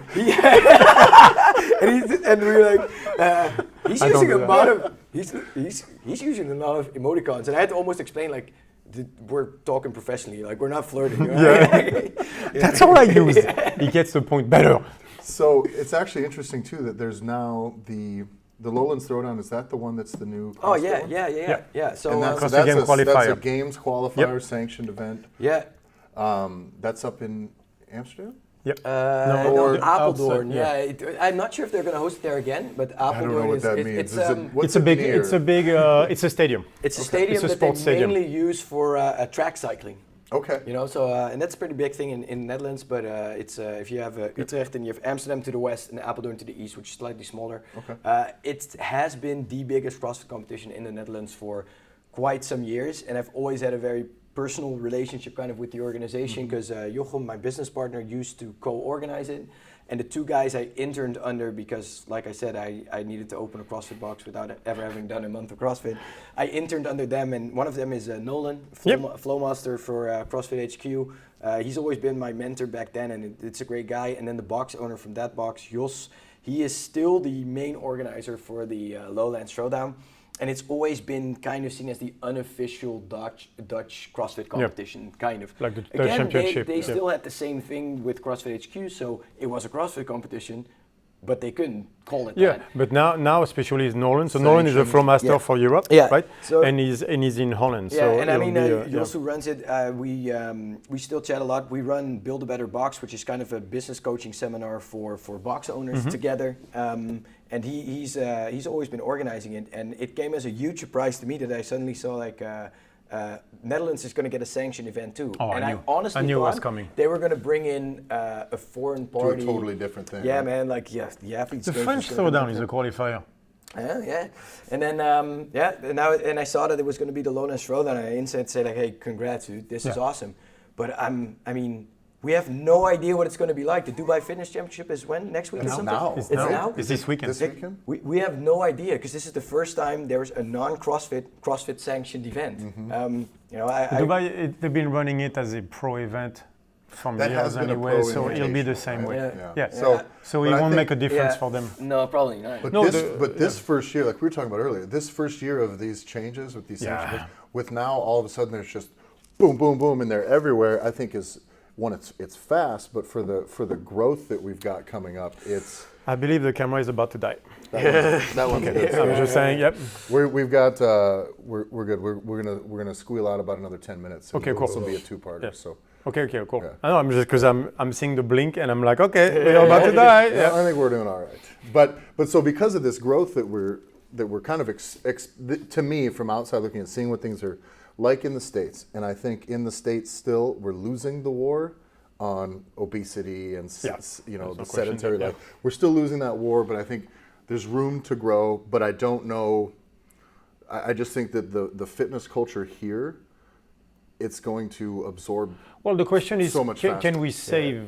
Can we save the culture back in the States? That's the question, because it did go down because of too many boxes opening and no quality control. It was a little much of a free-for-all. It rode a wave, and now there's that. The libertarian stuff was great to blow the thing up, but then I still think it's the CrossFit Games that screwed everything, because CrossFit became the CrossFit Games, and I think that's where the problem started. Yeah. But I think this the new setup and everything is great, but I think now getting these big competitions where you're probably going to see like big name athletes from all over the place. Yeah, it's like oh fuck, I didn't get first place in Dubai. I guess I gotta come here. So it's a good draw for fans. I remember when in SoCal they had those huge competition, the OC Throwdown and all that stuff that got closed down. Now they're gonna bring them back, which was basically where all the community was really going, because the CrossFit Game was people from everywhere. But OC Throwdown were all LA people, like California and everything. And those make for community events. They were awesome. I think those create almost you have your community, your box. You have maybe your town. But then this starts to create an actual regional sense of community. Which was better, because like the OC Throwdown, you had all the box owners from LA and surrounding areas actually in one place, so you can actually talk to the. Well, I think when you talk about like the obesity problem, sedentary problem, kind of in the States, it's a smaller problem in the Netherlands. People are there's a way lower obesity rate and you name it, but it is a growing problem. And I wrote my master's thesis on ethical justifications for state interventions in case of childhood obesity. Yeah. Because that's where it starts. That was your master's? Yeah, man. if you get out of if you get out of your teenage year obese, you have two choices. You have a choice to stay obese, which often happens, and it's not usually a choice, and people will have all the comorbidity with that. They will have lower self-esteem, they will be slightly discriminated actually, but they will also have heart disease, diabetes, everything. Or you can choose when you're obese and not overweight to lose the weight, and then probably you're going to need skin surgery, which the excess skin removal surgery is still the #1 surgery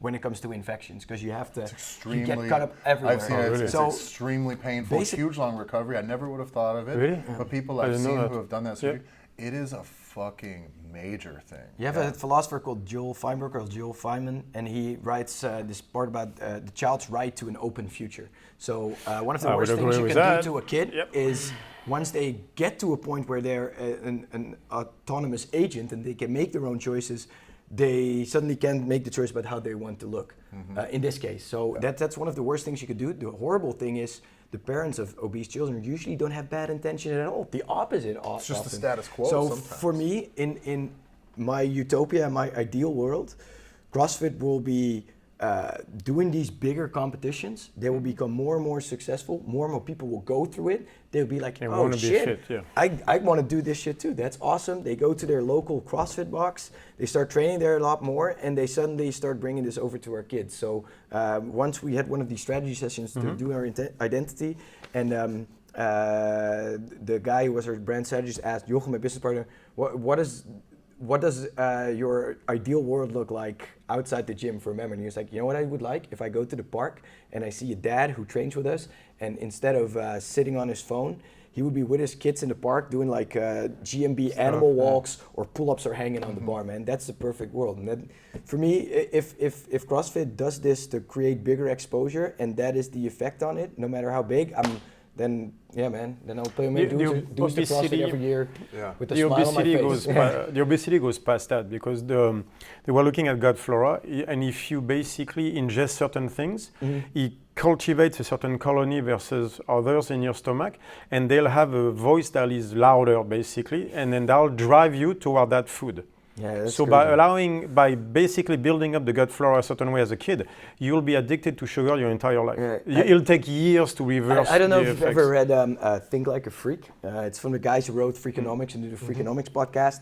And they talk about that more and more in the medical scene. They're discovering something called the bacterial shroud, which is basically another full organ of one big swirling. And we made the podcast about nutrition about it. And I don't want to steer this podcast in a really weird direction, but they even talk about fecal transplants. Yeah, no, I've read it. It's a big deal. That's like when everything is completely fucked up and you can't die, like everything's a mess. That is they have to the change. answer. But you know why FI goes is it took mice, so it's mice, not human, but still, and they changed that gut flora. Right? And the mouse that was aggressive became the passive one, the one that was passive one became the aggressive one. Yeah, that's crazy. They can change behavior through the microdome. I wish I had the knowledge to say something apart from this is something I read about. It's insane. When you start to read about it, it's insane. The genome of those microbes are 100 times more complex than the human genome.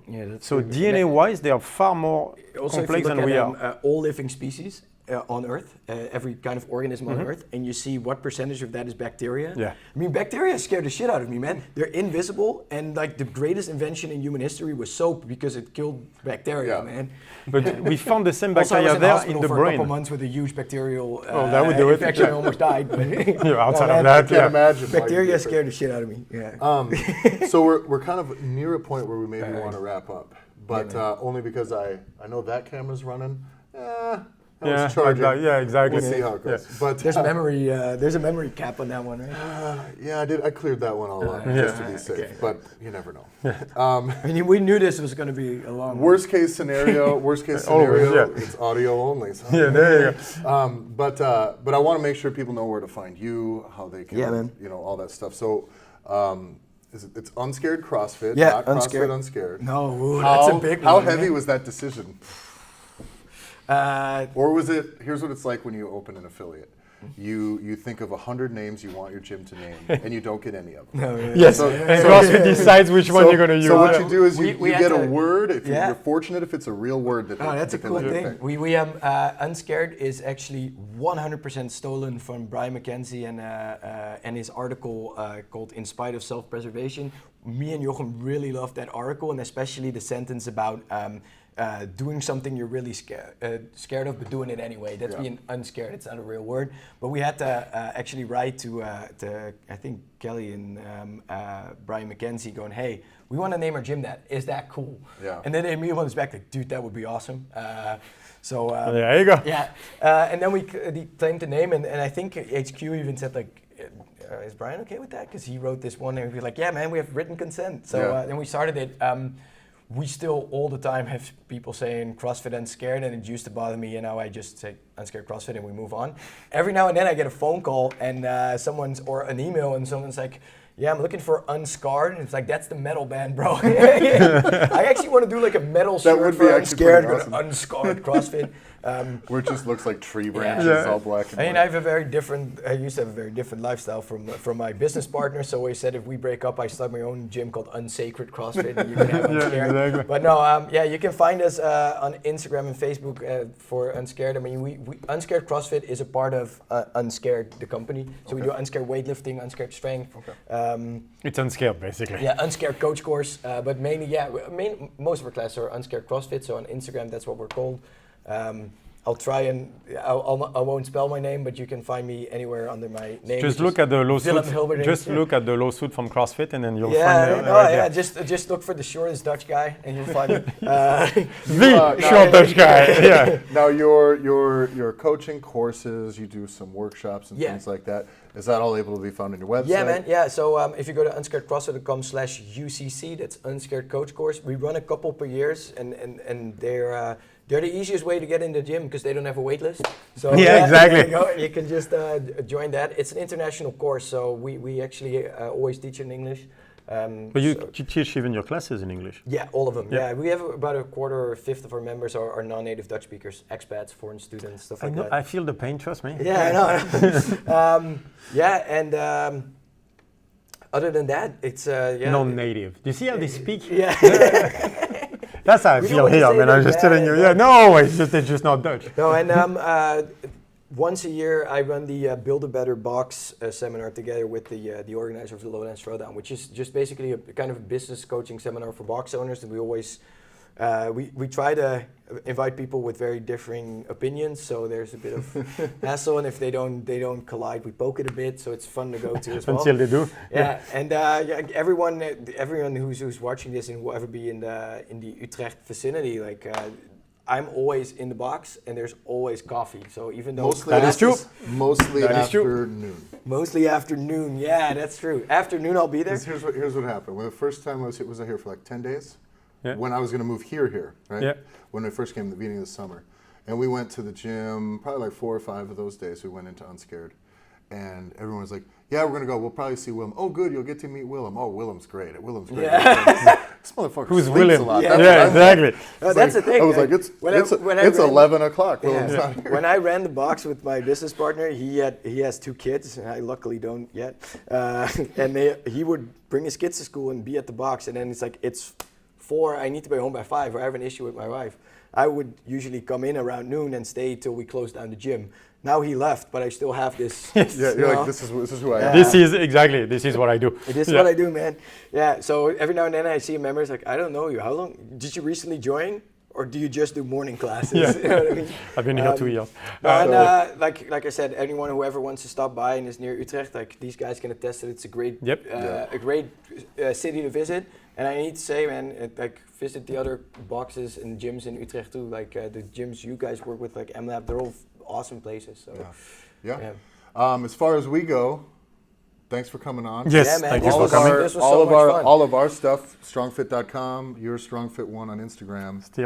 I still don't have the StrongFit name on Instagram. She's very upset about it. She never wanted to let go of the name. Have you ever just offered her money?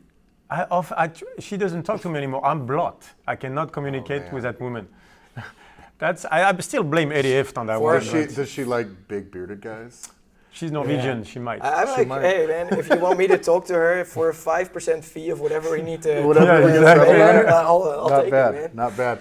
Well, thanks a lot for listening, everybody. Man, thanks so much for even having me. I'm not saying it out of courturity. This was a big honor. You both are guys I look up to, so this was Thank awesome. you. It's only a height thing. Yeah, exactly. I heard myself saying it's like, don't catch on to it. Hey, thanks. Thank you. Good. Well, we went to just shy of 2 hours, so we'll split this into two parts. No, it's just because this thing was blinking. Yeah, I don't know what it means, but it's still. I know that means.